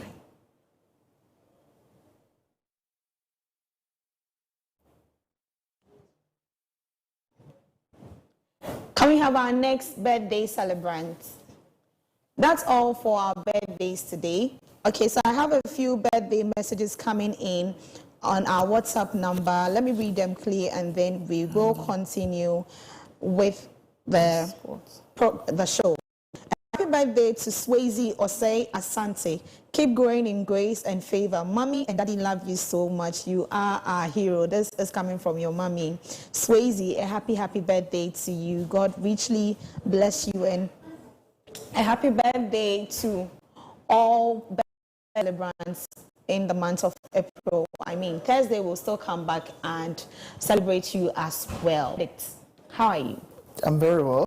Very well. How has your weekend been so far? It's been awesome. It's been a great weekend. I mean, it's the Easter month and Easter, so we are looking forward to. Yeah, I know you have some sports updates for us, but quickly let me remind our viewers that this is the Koko Digest Morning Show.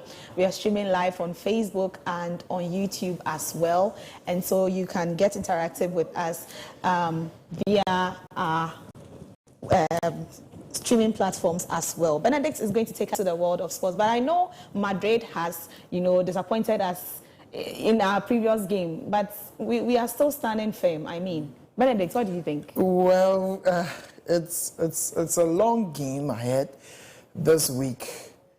We heard you guys are the kings of comebacks, so we are hoping you do something. But I want to ask you, how confident are you?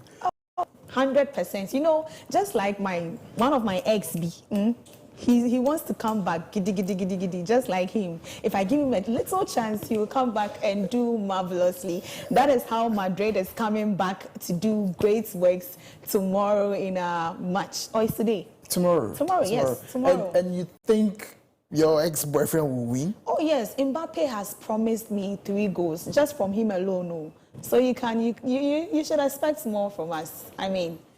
Okay. Well, we'll be hoping that you guys can do something because this is tough.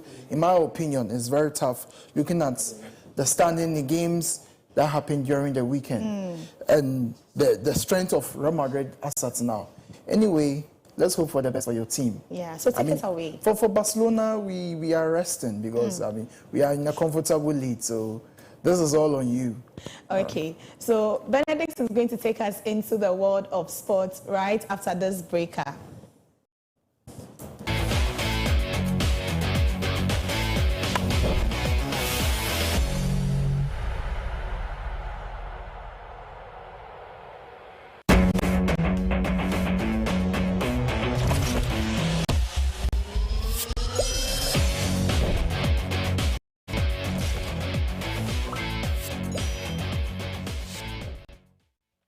Welcome viewers to the Koko Digest Morning Show. This is a sports update segment. I am your host, Benedict Nketia. Now to the headlines. Ghana Committee, Commonwealth Games Federation, Ghana, hold peaceful extraordinary Congress. 10 African countries qualify for the Under-17 World Cup in Qatar. The Black Satellites join in Group C for the 2025 Under-20 AFCON. Daniel Mo back in Barca squad for Dortmund trip.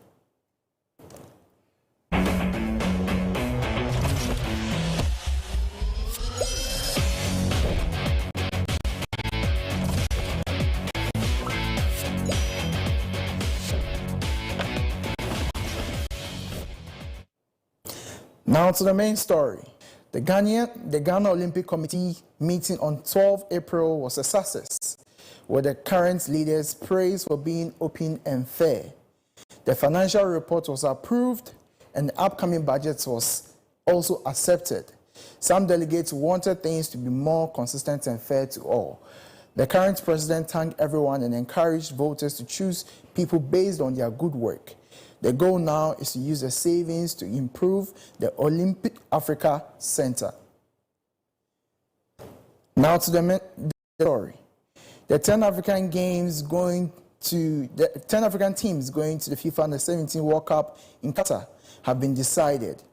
Egypt and Uganda are the last 2 teams to qualify.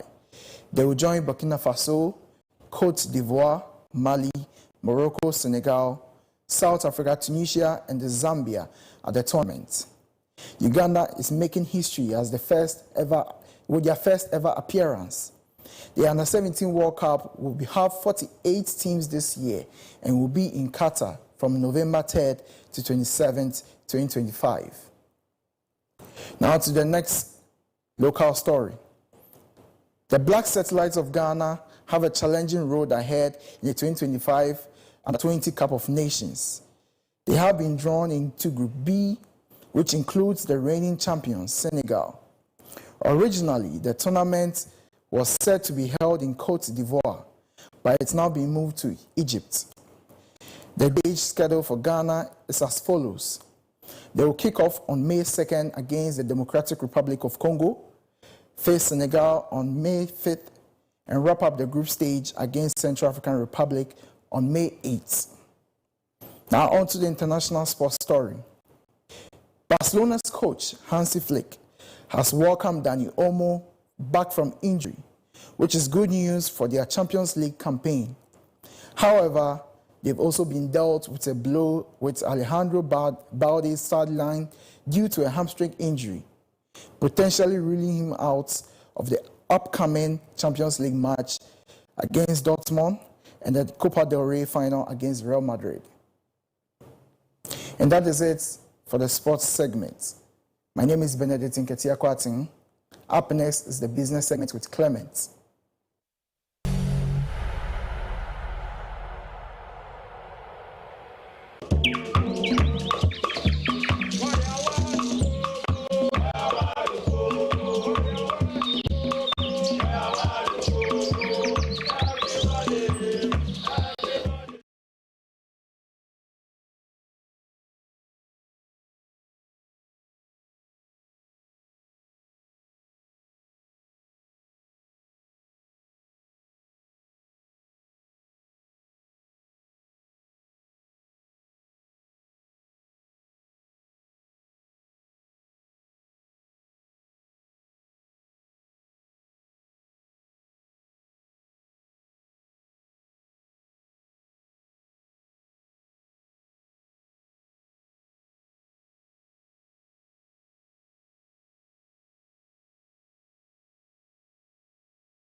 Good morning, welcome to the Business Update segment. I am Clement Yabankwe and I'm your host for today's discussion.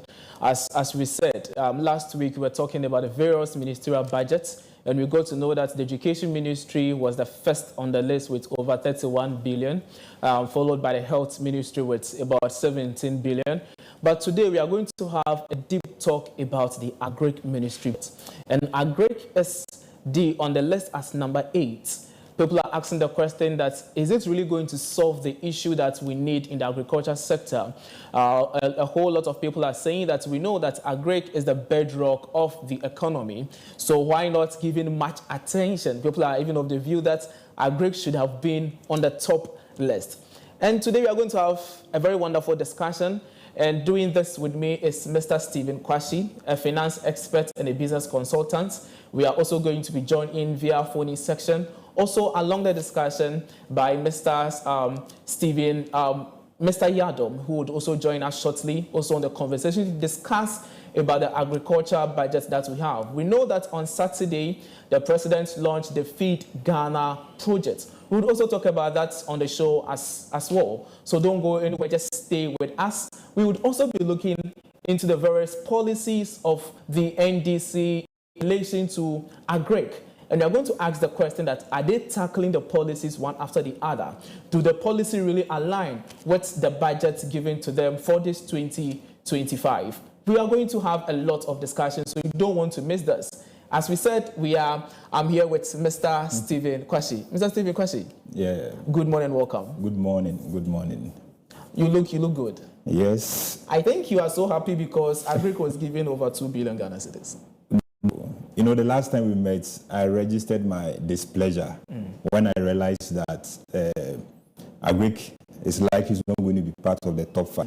And I think it is clear now that it is not part of the top 5. So it's not as if I'm too excited, but I would say we can work with those resources and see how best we can get something out of it. Okay, so before we move into discussion, let's just take a look at the various ministry and which of them lies first, second, third. Let's remind viewers on that. So first, let's have various ministry allocation on the screen so that viewers, yes, so we still have the Ministry of Education, as we said earlier, first on the list, Ministry of Health, Ministry of Interior and National Security, Ministry of Defense, Ministry of Local Government, Chieftaincy and Religious Affairs. Now it has been merged. We also, the next one, Ministry of Finance, Ministry of Roads and Highways, and Ministry of Food and Agriculture as the 8th, with close to 3 billion Ghana cedis. Yeah. We have Ministry of Gender, Children and Social Protection, the 9th. The 10th is the Ministry of Lands and Natural Resources. The next one, the 11th one, we have the Ministry of Foreign Affairs. We have the Ministry of Transports. Now we have the railway also added to the transports. We have the 13th, the Ministry of Energy and Green Transition. 14th is the Ministry of Environment and Science and Technology. The 15th one is the Ministry of Works, Housing and Water Resources. Now let's go to the 16th, Ministry of Communication.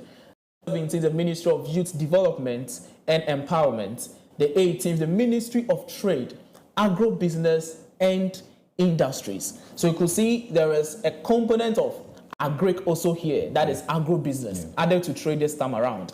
Okay, the 19th is the Ministry of Justice and Office of the Attorney General. We have the Ministry of Labor, Job and Employment, 21 on the list. We have the Ministry of Fisheries and Aquaculture, also another component of food and agriculture. The 22, we have the Ministry of Tourism, and we have the last on the list, the Ministry of Sports and Recreation, which is having 65 million Ghana cedis, 899,456 as the last on the list in terms of budget allocation to ministries. So, Jonah, what is your take on this budget allocation to the various ministries we have? Yeah, so far it's good. We've moved like we always do. This is more like a format of how our budget looks like, how it is arranged. The good thing is that we've seen a measure of other ministries.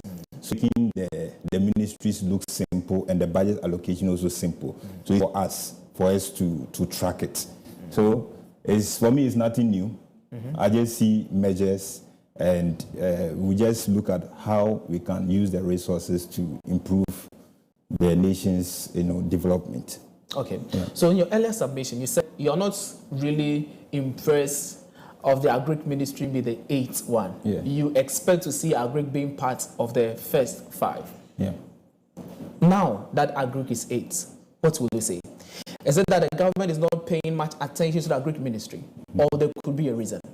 So first of all, the last time we spoke, we mentioned that the government is focusing on driving development through the private sector. So it likes to spend less in other sectors which is pertaining to government. But where we see agriculture, you see, my mood today is slow because I've been thinking about why agriculture has been shifted to number 8.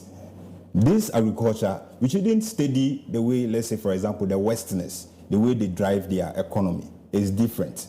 What we have in West Africa or what we have in Africa, we are a developing country. The way we drive our economy is different from the way the Westerners, they drive their economy. So if you have agriculture, like you said, is the bedrock of the economy. For now, I said that agriculture is the heart of the economy. Okay. When it stops working, the entire economy will crash. So if you have the heart of the economy lagging close to the number 10, it should be around number 5 or number 4. Now you have it close to number 10. It will really sadden your heart if you are passionate about agriculture and you know that agriculture has the capacity to solve the nation's problem. You will be a bit sad. Do you get it? So the government is trying, but I want to see the reset agenda in the agriculture. Because we are touting reset. We want to experience the reset in the agriculture sector. That way, when we come out and we are speaking as agric businessmen or enterprises, we will be happy to discuss about agriculture. Okay. Well, I have a follow-up question for you, but let me just bring in this. Yeah. Looking at the budget, you could see the government is focusing more on social interventions other than the productive sector. So what do you say? Do you think the government, per what he has realized on grounds, is kind of making a mistake? No, the government does not make a mistake, though, because if you look at the philosophy of this party, the NDC party has a philosophy. It's like a social democrat. They are geared towards people who are poor, those who are impoverished, those who need this, that. Do you get it? So they are following up with their philosophy, which is social intervention. But where we are in this country, we must not totally focus on what social interventions. We need to empower the citizens themselves. But how do you empower them if you don't relieve them, if you don't take them out of some situation? In fact, there has been a statistics to show that people who have been given AIDS, they end up being poorer than before. Those who are given AIDS, they end up being poorer than before. The statistics are clear. So because the finance minister made us understand that this budget is all about increasing the disposable income of ordinary Ghanaians so that our purchasing power will go very high. So if you want to increase disposable income for us to have more purchasing power, then I think it's a good thing. Yeah, it's a good thing. It's a good thing when we speak about like the taxation, when you are reducing the taxes so that the household disposable income will increase so that they used to spend in productive areas for themselves. But I'm talking about where we focus so much on social intervention. I'm talking about aid. So much aid. Maybe free this, free that, free this, free that. Those are the social interventions. Exactly. And our monies are being pumped into that area. And at the same time, these social interventions, the people are not empowered. Do you get it? The people are not empowered. So at the end of the day, they will still become a burden on the government. So we are not saying social intervention is bad. but there should be a good balance between social interventions and interventions that is geared towards development. And that is why, and agriculture is a strong factor when it talks about economic development. Okay. Yeah. Okay. So thank you so much for that. So this note where agriculture is seen as the 8th position, and one of the major things that budget made us understand is the very policy of the NDC, which say they are moving agriculture for economic transformation. That is the AET, which in the budget they allocated close to 1.5 billion Ghana cedis in the budget to it. Do you think that such an amount of money would help ignite the agric ministry and the passion in the agric sector? It's very interesting. About ignition, I don't think there is so much to ignite, actually. I'm sorry if I sound a bit pessimistic with regards to the agric ministry's budget. But the funds we have is that the agric sector is going to be underfunded. It will be underfunded. We wouldn't have enough fund in the agric sector. And if the agric sector doesn't have enough fund, you should expect that infrastructure will delay. Irrigation system will delay. Do you get it? So 1.5 billion, does it seem like a lot of money to you? It's kind of, people are saying it's kind of enough. It's not really like a big amount of money, especially if you see the amount of money we've shifted to the education sector. If you see the amount of money we're spending on free SHS, if you see the amount of money we are spending on free curricular textbooks for primary and secondary school students, if you look at those amounts and you put it side by side with 1.5 billion as a national agricultural push, it is not enough. So, we are saying this for the government to know that people have seen that 1.5 billion is a good start, but it's not enough to push the economy using agric, because you mentioned agriculture for economic transformation. So you are saying that your entire economic transformation as a country is being hinged on agriculture, and we are putting 1.5 billion only, let me say it only, into agriculture sector. It's not enough. We should let the people know that it's not enough. It's a good start. We love it, but it's not enough to drive the kind of economic transformation we are looking for. It's transformation, it's not development. Transformation. Yeah. So on that note, in the budget, we also heard the finance minister talk about what we call the big push. And close to 10 billion was allocated for this big push. And listened carefully on the big push, they said it's going to help in infrastructure development and all these kind of things you're talking about. So I think that in terms of infrastructure, when it comes to agriculture, maybe some factor of infrastructure in terms of agriculture might be considered under the big push. What do you see that if it happens that way? Yeah, if it happens that way, it's good. If it happens that way, that part of the monies for the big push is being shifted to agriculture, is good. And what do you expect? You expect that the roads that are connecting the rural farms to the cities are being developed. Those are your expectations. You also expect that storage facilities should be enough, maybe along the stretch, so that transportation costs will be reduced. Those are the infrastructure. But from where I sit and the attention we've given to agriculture, I don't see that a lot of money will be tailored to the agriculture. I rather see that it will be used for road construction within the urban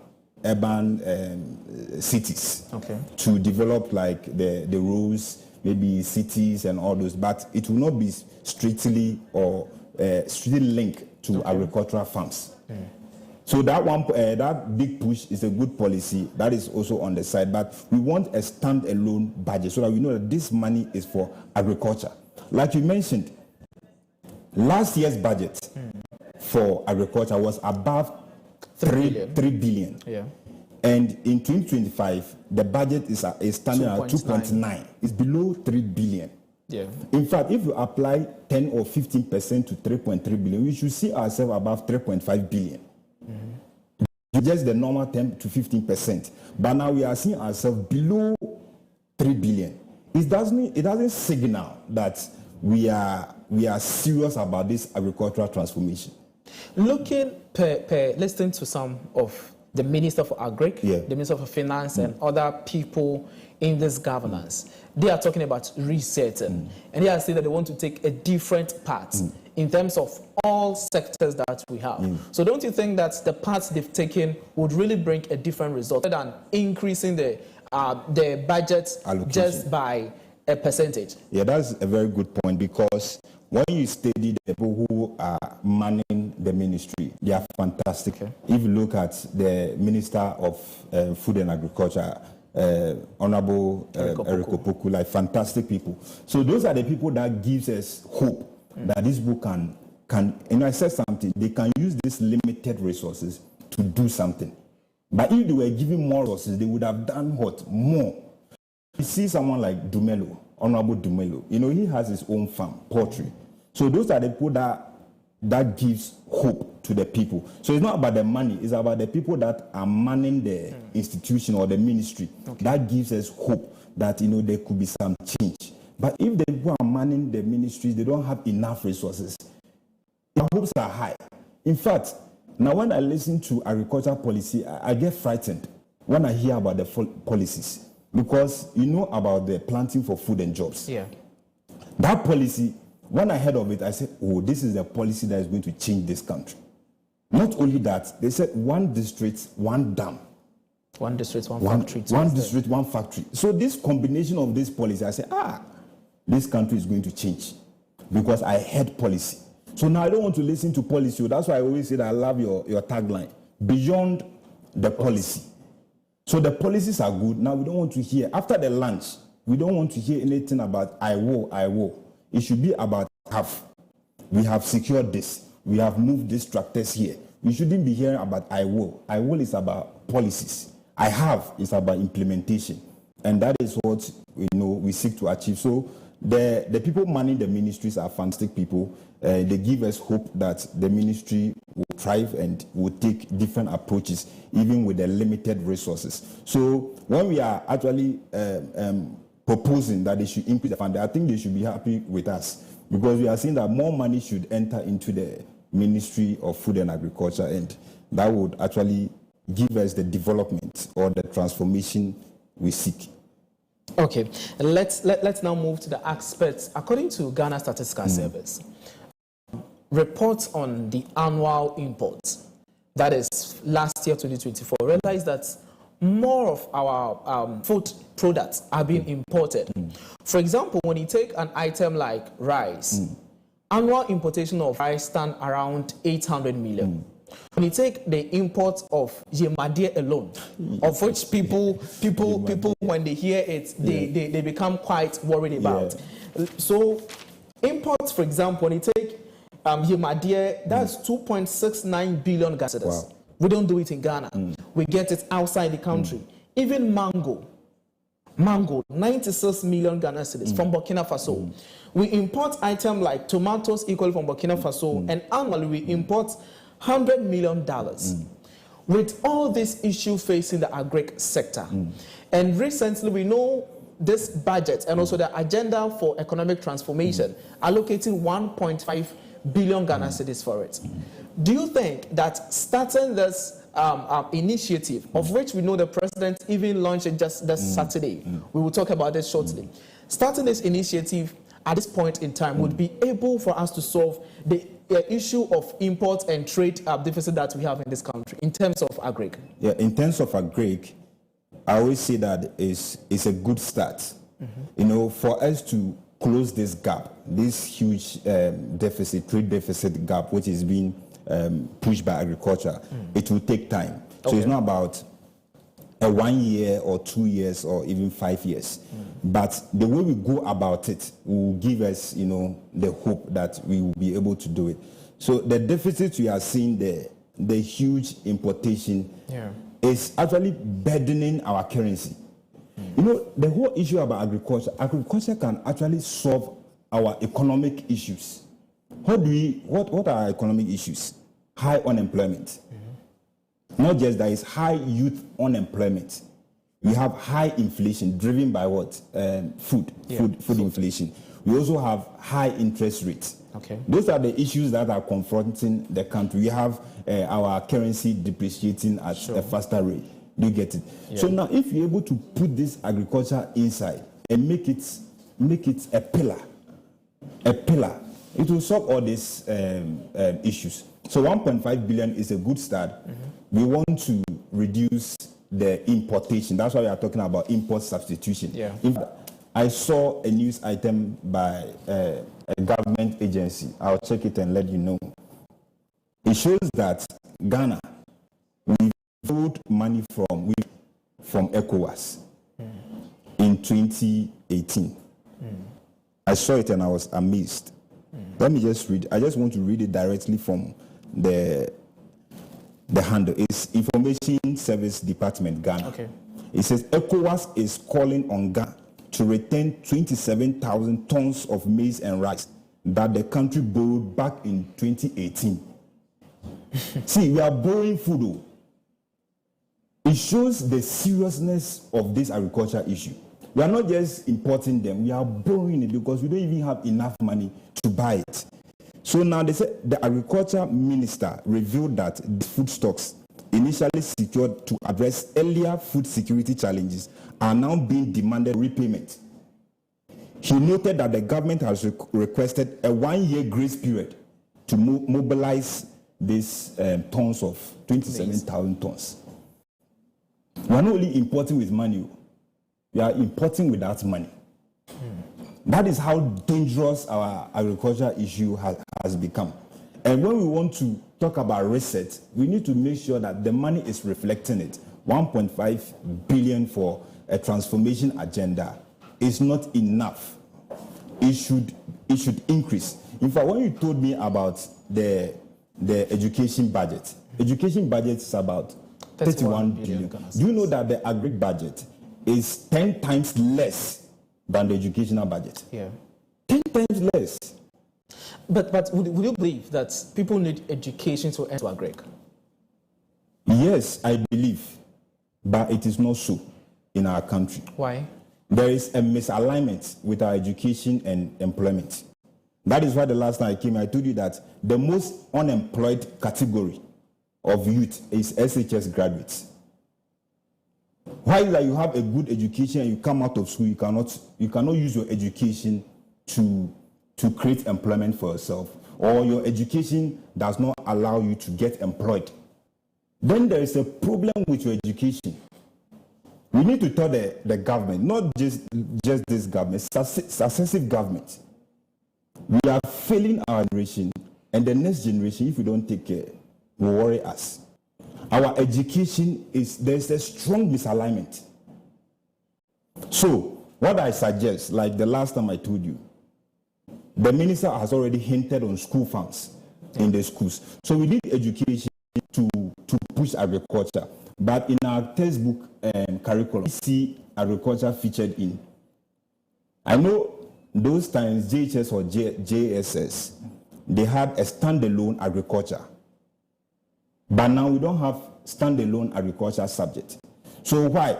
I'm not happy or the taxpayer will not be happy to spend money on textbooks, and the textbooks are not relevant to their country's issues. Okay. So when we say education should solve agriculture, then the agriculture should be embedded in the education, so that when somebody come out of GHS, when somebody come out of SHS, he should be able to be employed because he has received proper education. Okay, so let's still, that's a wonderful education aspect.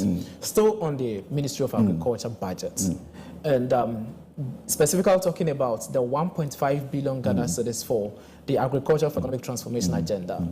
Under this transformation agenda, we have a lot of them, of which Feed Ghana, our project, is the key, and under which we have the poultry farm, that is called Ketenkete. We have that of the vegetables cropping, moving to tomatoes and onion. Due to the importation of such items, we have that of the grains, of which you just made us understand that we borrowed over 27,000 metric tons of maize from ECOWAS in 2018.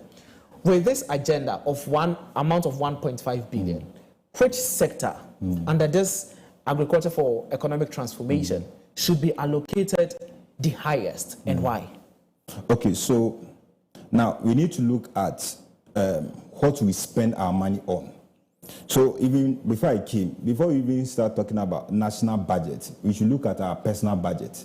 What do we spend money on? What kind of food do we spend our money on? If you check, maize, we have a lot of our food tailored into what? Into maize. Pinky, banku, and the other stuff. Maize, okay? And we eat a lot of protein. Ghana, we like meat pound, we like meat, so we love the poultry. Okay, that's why we're even talking about the madie. We like all kinds of meat that will satisfy our taste. So those are the aspects. So the Koko Nketengete is a fantastic project. Trust me. And monies, when you ask our priority, monies should be pushed into Koko Nketengete. You get it? Money should be put into Koko Nketengete. Before now, we talk about the tomatoes and the pepper. Onion. As for maize, we are doing well. We are doing well with maize, small.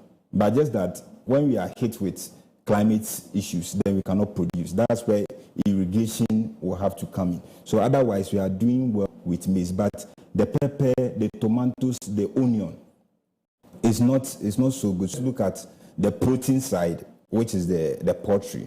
Okay, so we shouldn't just focus about akoko. We can look at livestock, other livestock together in that category. Then we now look at the cereals. Okay. Yeah, and that's where the focus should be. Okay. So we will really be talking more into details about the Feed Ghana project just after this short break. We will just get to know why such projects need this amount of money, and is this money really going to be enough for this very project that we have listed? And also we'll get to know the Agric Ministry and its, in terms of budgeting, how they are going to spend this money as given to them, and the kind of transformation that we are going to see, because we've been talking about this transformation. Just after this break too, we'll just also be looking into some of the policies of the NDC before they were coming into office, and we'll equally be joined in by Mr. Boachi Adam, who is a poultry farmer, and who would equally be sharing his thoughts on the aspects of the Feed Ghana project and the money given to Agric for this very year. Don't go anywhere, stay with us. We'll be right back just after the short break.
You are welcome back from that short break, and we are discussing the Agric Ministry budget for 2025. We are asking that, especially the 1.5 billion Ghana cedis allocated for the agriculture for economic transformation agenda, is it really enough? If not, then what should be done? And if it's enough, which sector under this very big umbrella should be looked at in this year 2025? And doing this with me is Mr. Stephen Kwashi, and also we are going to be joined in by Mr. Boachi Yadom through the phone-in section.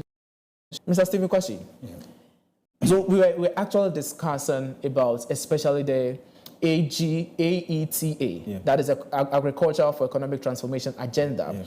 In the NDC manifesto, in terms of economic policies for the agric, they made mention of the third one. Let me just read. It said, we shall establish special zones in all 16 regions to add value to local crops and reduce raw material imports. In terms of economic transformation, how should this year agriculture sector achieve such a policy as number 3 on the list in terms of adding value? How should it be done? Okay, thank you very much.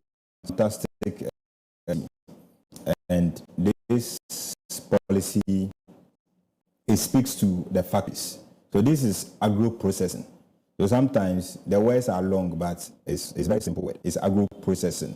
So the government is saying that in every region, it's going to set up agro-processing factories to add value to what the agricultural produce. And that is it, because I always say that we should be able to marry 3 things. We should be able to marry education, agriculture, and industry together. You get it? So now we're able to set up these zones, like they say. That is the way to go, so that when the produce are coming from the field, it will be able to be fed into the factory. But like I said, I'm always careful to policies, because this policy is like one district, one factory. Okay. It's an agro-processing agenda using industries or factories. But it has not been stated that Okajin will get 1 or 2. And the distribution should also be focused on how the agric base of that region. So this policy is good. It's going to help us to add value to our products if done correctly. Because if you do more agriculture and you don't add value to it, in fact, the money you will get from it is not enough. So it means we should expect. Okay. We should expect 16. We should expect 16 agro-processing factories in Ghana, across all regions. Yes. Yeah. Yes. Okay, so we would just be going into the president launching the Feed Ghana project. But there was a few things that he said during the launch. He said that they are going to make sure they get about 50 farmers, individual farmers. And these 50 farmers, they are going to produce about 400 million birds. And it will end up for we getting about 10,000 metric tons of our poultry, that is of chicken. And this is going to add so much to the economy of the country. Mr. Boachi Yadom is on the line. But before he joins us in this conversation, I want us to listen to the president's when he was addressing the people of Techiman on the Feed Ghana launch at Techiman. Let's take a listen. Ghana imports almost $400 million worth of chicken every year. This we all must be ashamed of. Our poultry farm to table project, popularly referred to as the Koko Nkitinkiti program, which is going to be implemented in collaboration with the Poultry Farmers Association, will support hatcheries, feed mills, veterinary services, and poultry processing centers. This year, we're going to register 50 anchor farmers who will be supported to produce 4 million birds, which will be equivalent to 10,000 metric tons of chicken. Additionally, a supplementary program would involve the registration of 55,000 households across this country. And each of these 55,000 households are going to produce 500 beds every year. We believe that this will rear over 1 million beds, thereby improve the incomes of women and their nutrition of their children. Okay, so that's what the president said during the launch of Feed Ghana project. We are joined in by Mr. Boachi Yadom, who is a poultry farmer. And I know this, when he heard this news, he might have his personal reservation, whether he's happy or not. Good morning, Mr. Boachi Yadom. Hello. Hello. Please, good morning. Good morning. Hello, good morning. Yeah, so Mr. Boachi, per what the president said to us, he said that there's going to be over 50 anchor farmers who are going to be registered, and these 50 anchor farmers are going to produce 4 million birds, and equally to end up we getting. So I think they are checking the sound. Sorry, Mr. Boachi, sorry, we are checking the sound. Yeah. Hello, Mr. Boachi, please can you hear us? Please can you hear us? So please can you mute your TV set if you are by it? I don't have a TV on. Okay, so the technical team is checking the sound for us. Okay. Hello, please can you hear now? Yeah, I can hear you.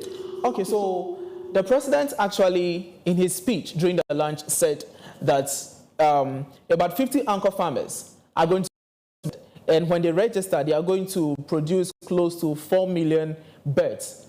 As a poultry farmer, when you heard this news, how did you feel? I thank you and good morning, and thanks for having me. It's a mixed feeling. I, as a poultry farmer, have issues with successive governments have handled the poultry industry. Okay. Everyone comes and all of them, they have all the solutions to the poultry problem, but they end up going without solving even one of them. For me, I don't know where we are going to get the anchor farmers, but there is a project going on at the moment, which is food systems resilience project, FSRP, where some anchor farmers have been identified. They have been given money to broilers for the market. Okay. I would urge the government to first of all do an audit of what that project has done, and this is under the Ministry of Agri, a loan from the World Bank, which was started by the MPP. So this is, from what the president said, it's like a replication of what is going on at the moment. Okay. So why don't we first of all do an audit of what is currently going on, that we see the good, the bad, and the ugly out of it, then we fine-tune it to ensure that these 50 anchor farmers that we are going to engage, where are they? What are they doing? What are they supposed to do? And the major problem of the poultry industry in Ghana is not about production. Okay. I have said this time without number that if any government or any individual or any company wants over 20 million tons of chicken every month, the Ghana poultry industry is more than capable of producing those birds. Our challenge is how to sell the birds. The problem here is the imported chicken is way cheaper than the locally produced chicken. Okay. And therefore, when you produce it and you are not going to, and you see, with the poultry industry, there are two aspects of it. You can have a niche market where you are selling to a few people who are capable of buying. Okay. Or you are selling in volumes where your margins are very small, but then you sell in quantity. And that is where the imported chicken has taken over the market. Okay. The niche market, your margins are a little bit, then you are unable to sell in volume. So if we are unable to identify these two markets and go and produce in excess of the people who are able to buy the truly fresh and local chicken one, then the excess will become a problem for the poultry industry. Okay. But there's no way the Ghana poultry chicken produced in Ghana can compete with the imported chicken. So it's either when the president said we are going to produce this number of tonnage of chicken, he fell short of telling the Ghanaian people how we are going to sell it. And that is where the problem is. Our problem is not production. Our problem is how we sell a locally produced chicken, which is more healthier, fresher, safer, organic, and all. But then in Ghana, people go to the market and they want the cheapest. These supermarkets, restaurants, and wayside check and fried rice sellers, they can't afford the locally produced chicken. And they are the people who buy in those volumes. Hello, Mr. Boachiado. Yes. Yeah, so what is really making this locally produced chicken expensive? Our cost of production. Can you believe that we are supposed to import corn from Argentina or Brazil or elsewhere to Ghana to be able to feed the local poultry industry? Ghana is unable to produce enough maize to be able to feed the poultry industry. And in this country, the poultry industry is fighting with the human consumption of maize. and let me tell you, every farmer who has the layers, every farmer 10,000 beds is using close to about 1 ton of maize every day, and that's 20 bags of 50 kilos, and that is the size of maybe about 4 acres of maize grown. Okay. So when you look at the volume of chicken in this country and the maize needed, then Ghana needs to go into proper commercial farming of, but then we are not doing that. So now we import maize from Argentina, from Brazil, from the US to be able to feed the poultry industry. So how can you import maize, pay freight, pay charges and duties, and use it, and you'll be able to compete with the country that's producing the maize and raising the chicken themselves. So the chicken that come here is about less than about 50% the price of what the local produce will cost. Oh, okay. I'll get back to you shortly. Let me just engage the guest in the studio. That's what Mr. Boachiado is saying, that for production, they do produce in large quantity. But the problem they face is the market. The market demand for the locally produced poultry, or locally produced, the poultry. But for the foreigners, when they import them to the country, it's very less. Would you say that this Feed Ghana project, as we are talking about, and this amount, 1.5 billion, as you already mentioned, that is not really enough? We thought of that under this policy, we have that of the grains project, that they are going to move into maize production. So would you say that if this country move mightily into the maize production, it will end up solving the situation that they need to import more maize into the country to feed the poultry? Right. I think, in fact, his is very telling, and it's actually sad, because with what he said, I know a kebab seller, I'll come to the point. I know a seller who raises poultry, like fowls, but he doesn't use his fowl to do the kebab. He doesn't use the chicken from farm to do the kebab. He buys the he buys the thighs from the cold store to do the kebab. Mm-hmm. So I asked him why, because, I used to move to certain kebab to actually get business for my rabbits. And he told me that the ones from his farm is expensive and the people will not be able to buy. So if you, the kebab seller, if you're not patronizing your own product, how do you then expect people to patronize? So it's about, the burden is on the final consumer. The final consumer will say that this amount you are charging for a kebab is too expensive. I have an alternative which is cheaper. Then you'll be kicked out of business. So back to your point, now we need to look at the gap. What is the gap? How much maize do we need to produce as a country to satisfy human needs and animal needs? When we know the gap, then we know the amount. So for me, personally, I wish that when we are talking about policies, we should speak to the numbers very well. Okay, now if we've spoken about this is the amount of, or the number of bears we are going to raise. Now tell us, what is the gap between the maize production and what we currently import, so that we know how to bridge the gap. Then we will find out whether this 5 million or the amount that will be allocated to maize, whether it will be enough or not. Those things are made bare. All of us can now agree that, even though we have this amount of money, we will still need to import this portion. But this portion, we can grow it within our country. Then we can now have a very good discussion. But, a lot of things are as without the real figures. And without the real figures, we wouldn't be able to tell. And, for me, it's done deliberately. So that if it's not done deliberately, you'll be able to pick it out at, now you want to raise this number of bears. The farm, the maize you have or the sorghum you have is not enough to feed the bears.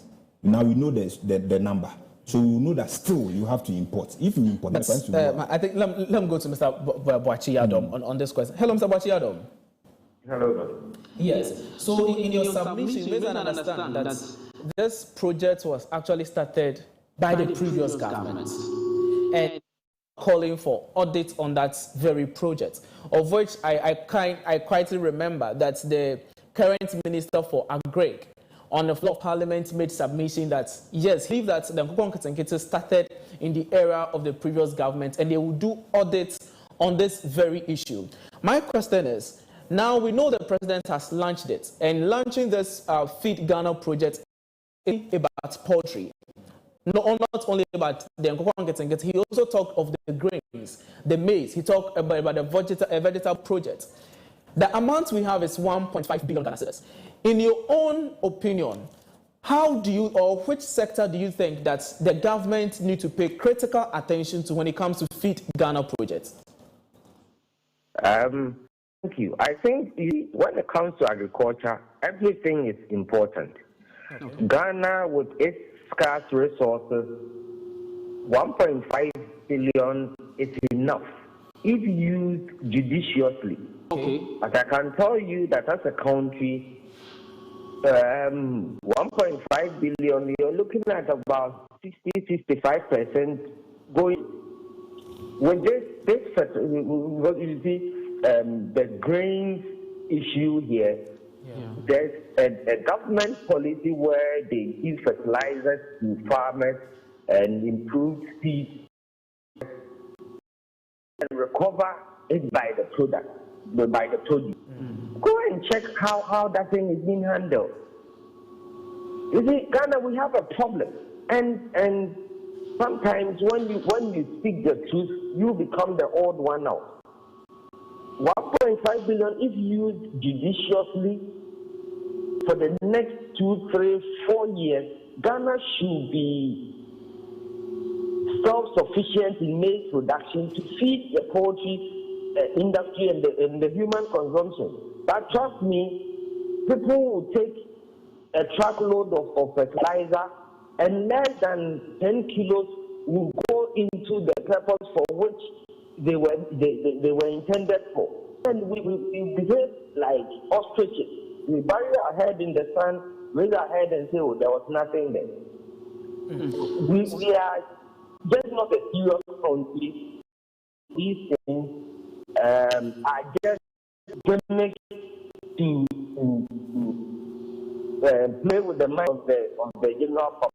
Okay. I think that as a country, and the media should sometimes help by raising the serious issue. Okay. There's a problem with this fertilizer issue. And several times there are issues where they are being exported to the neighboring countries and all that. These are true and serious issues. How can you give someone free fertilizer, free improved seed, and then sometimes do you know, would you believe that? And that's where the audit comes in. During December, poultry farmers were called to come and take poultry feed when they didn't even ask for it. Is it before the elections? Yes. No, after the elections or before, around that time, you don't know what feed the person uses. You don't know, and then people went. They don't even need the feed. They just went for it. Okay. That's one thing. You see, there should be a proper audit. If we are a serious country, we do an audit. Then going forward, we will know what we will do to make the agriculture attractive and to be able to get the intended results. But here is a situation whereby we just say we will do this, whether we are able to do or we are not, it's gone. Then the next year we do another thing. No, I really appreciate the fact that the Feed Ghana project, and like the president said, is good. Like going back to the feed operation, feed yourself. It's because when in these advanced countries, they are okay because at least food is accessible to the people. Advanced countries are not rich, like in Ghana, like where someone can take a huge amount of money to go and buy a car on their own. Everything is on credit. But then only food is you can't get food on credit. But then it is as cheap as you can afford. Okay. So as a country, we need to be serious because without a sustainable food security and safety system, we will be going back and forth. So I will urge this minister to use the amount allocated to him effectively and judiciously, and then we can improve on it year by year. And I think by the 4 years that this government has, we should be self-sufficient in especially maize production to be able to feed human for human consumption and for the poultry industry. Okay, please. Thank you very much, Mr. Boakye-Adom. Let me get back to Mr. Steve Bashi in the studio. So listen carefully to Mr. Boakye-Adom. He believes that the amount allocated is not really the problem, but how it's going to be used. How they are going to use that limited resources to solve the problem faced in the agriculture sector. What do you say on that? I think on a bit of mismanagement, he has seen that bit. That is why he's of the strong view that the amount is enough, because he feels that when the mismanagement stops, when the fertilizers are being sent to the right farmers, when it is being rightly used, it will be okay. So more like that is the first step. You get it? But I strongly believe, given our economy and how we spend money in other sectors, 1.5 billion Ghana cedis is not enough for the reset and the economic transformation the country. It's not about only maize, but the entire economic transformation. In terms of agriculture. 1.5 billion Ghana cedis is not enough, because we are talking about infrastructure. We are talking about irrigation. It's a whole lot of stuff that we have to do. Because when India started the green agenda, they didn't joke with it. They went to US and bring their researcher into India to expand it. It's not small money. In fact, country is carrying agriculture as an agenda. You experience it in every aspect of the government's dealing. So would you now propose that agriculture should be the first on the list? You know, it cannot be entirely the first, but I always say we should bring it to what? Top 5. At least it should be number 4 or number 5. Because always the top 5, we have health and the security. Yes. Interior and defense. That's where our monies go to. But people also argue that this key sectors, or these 4 sectors, are very key to the economy. They are very key. Okay, but let me ask you a question. What specific problems are these key four ministries solving? You realize that when agric is tackled very well, these 4 sectors we are talking about, their burdens will begin to reduce. Because I always say that food security is a national security issue. When someone is hungry, that is why we cannot stop the galamsey. We cannot stop galamsey because the people are hungry and they say that they have to dig it. And they've even sent videos and warnings to the government that they should come and catch them. It's a matter of their stomach. Do you get it? So when we take agriculture serious, and agriculture is king, and I told you about personal budgets. Yeah. If food is about 20 to 30% of our personal budgets, people will be okay. But now food alone is more than 50% of people's personal budget. Average salary is about 3,000 cedis. And if you look at it, 50 cedis per day on 1,005. Yeah, 1,005. People don't even earn 3,000 cedis. So if you give them an illegal activity to put food on their table, do, and to tackle issues that has to do with people's stomach, is life and death. Do you get it? Okay. So agriculture, if we manage well and monies are being pumped into it, it will solve security issue. It will solve defense issue. It will solve health issue. Health issue. Do you know the number of people who die by NCD? Non-communicable disease. That's what is killing the developing countries. And how do you solve it? It's lifestyle issue. Walking, eating well. It's all about food and exercise. Okay. So when we take agriculture serious, the amount we spend on these key ministries will reduce. And that is what I'm talking about. Then agriculture will come to top 5. And we know that we are a serious country. Like he's saying, the way we are moving about the thing up and down, it doesn't show that we are serious. Because I've seen the documentary of India when they were serious about agriculture. I've seen the documentary of Malaysia when they were serious about agriculture. That's not what we are doing. So in your opinion, how much do you think should have been allocated to agriculture? Okay, so I've seen that education is at 31. Over 31 billion. Over 31. So I want to put agriculture at, let's say, I'll split it into 3. So then as you see, agriculture being around 30 billion Ghana cedis. 30 billion Ghana cedis. And it should, I mean 10. You know, 10 this one is Ghana 31. Okay. So I want to see agriculture at 10 billion. Okay. So that the other sectors will begin to feed. The other sectors should come for the money from the agriculture sector. The agriculture, when we say is the backbone, this is what we mean when it is at number 3. But I told you, agric is less than 10 times of the education budget. So I'm using the education budget as the benchmark, and I want to put agric at 33% education budget. Then I know that we are ready for a reset. Then I know that we are serious as a country. Okay, thank you very much on that. Yes, he's talking the finance point of view. Mr. Bachiadon, please, are you on the line? Yes, I'm here. So before you go, earlier we were speaking to the fact that the various ministerial budgets that we have, we realize Ministry of Trade or Ministry of Education was the first on the list, and agric is the number 8 with over 2.9 billion Ghana cedis.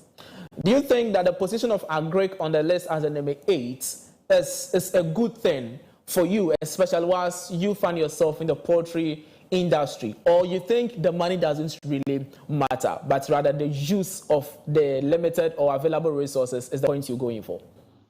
Yeah, I will still stick to the fact that the prudent use of what you have will then give reason for you to be given.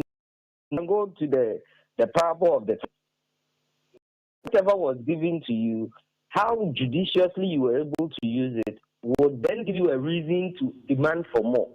But here is a situation whereby even what you are given, you are unable to even account for it. Let's say, let's look back to the issue of the planting for food and jobs.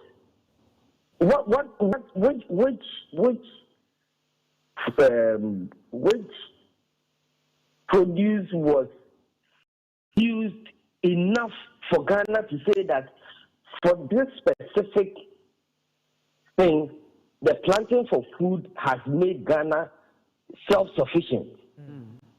But look at the amount of money that went in there. So I will stop it to the fact that 1.5 million is not enough, but then let's use it judiciously so that we can have a reason to demand for more. With this security and medication and all, you see, they are yielding results. That is why they have a reason to demand for more and to be where they are. But for agriculture, what about agriculture can Ghana boast of? Aside cocoa exports. Cocoa export has its issues of it. I will urge this kind to judiciously use the resources that have been allocated to him, and then next year he can, based on the results,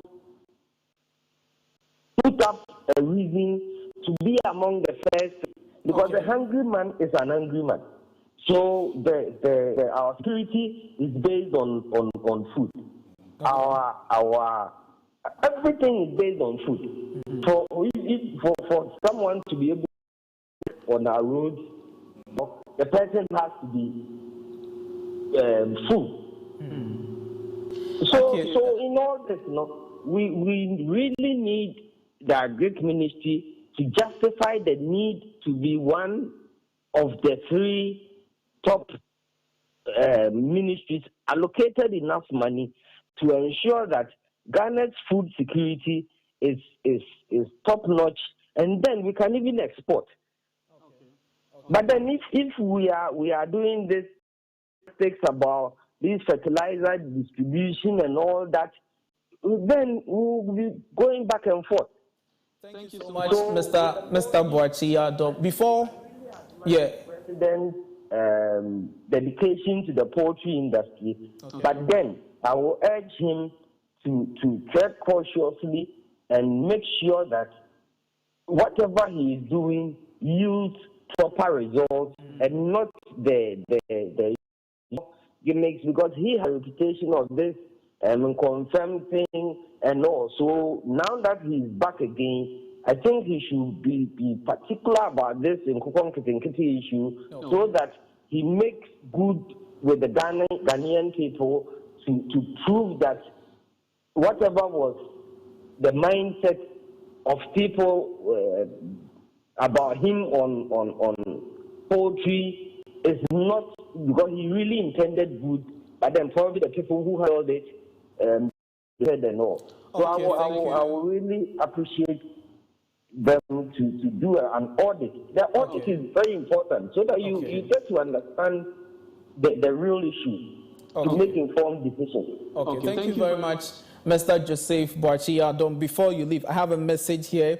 This is from Sewa. He says that I really wish your guest will be made a minister of Agric. His submissions are on point. Thank you, Clock TV. So, Mr. Boachie, Sewa said he wished you are made the Agric minister. So thank you so much for joining us. We are so much grateful, Mr. Boachie Yadom. Thank you so much. We have a few minutes to conclude. And Mr. Boachie has made his submission. Finally, what would you say in terms of Agric and its related financing and its funding? Okay, so Agric, like he said, as he said that funding is not enough, but we need to justify the reason why Agric needs more. So they should do the audit if what is causing the mismanagement. the government should deal with it and, sack the people. If you give money to someone who's not using it well, you need to sack them or put them before the court of law or justify why they mismanage the money. And also our program. Okay. School feeding program is under the Ministry of Education. Yeah.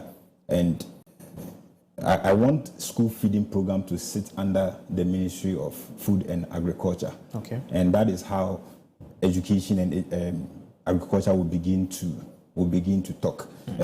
On the last note, I'll just say that we know too much as a country. Okay. We know too much, but we have little to show for.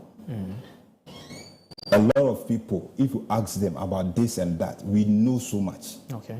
But we cannot do anything with what we know.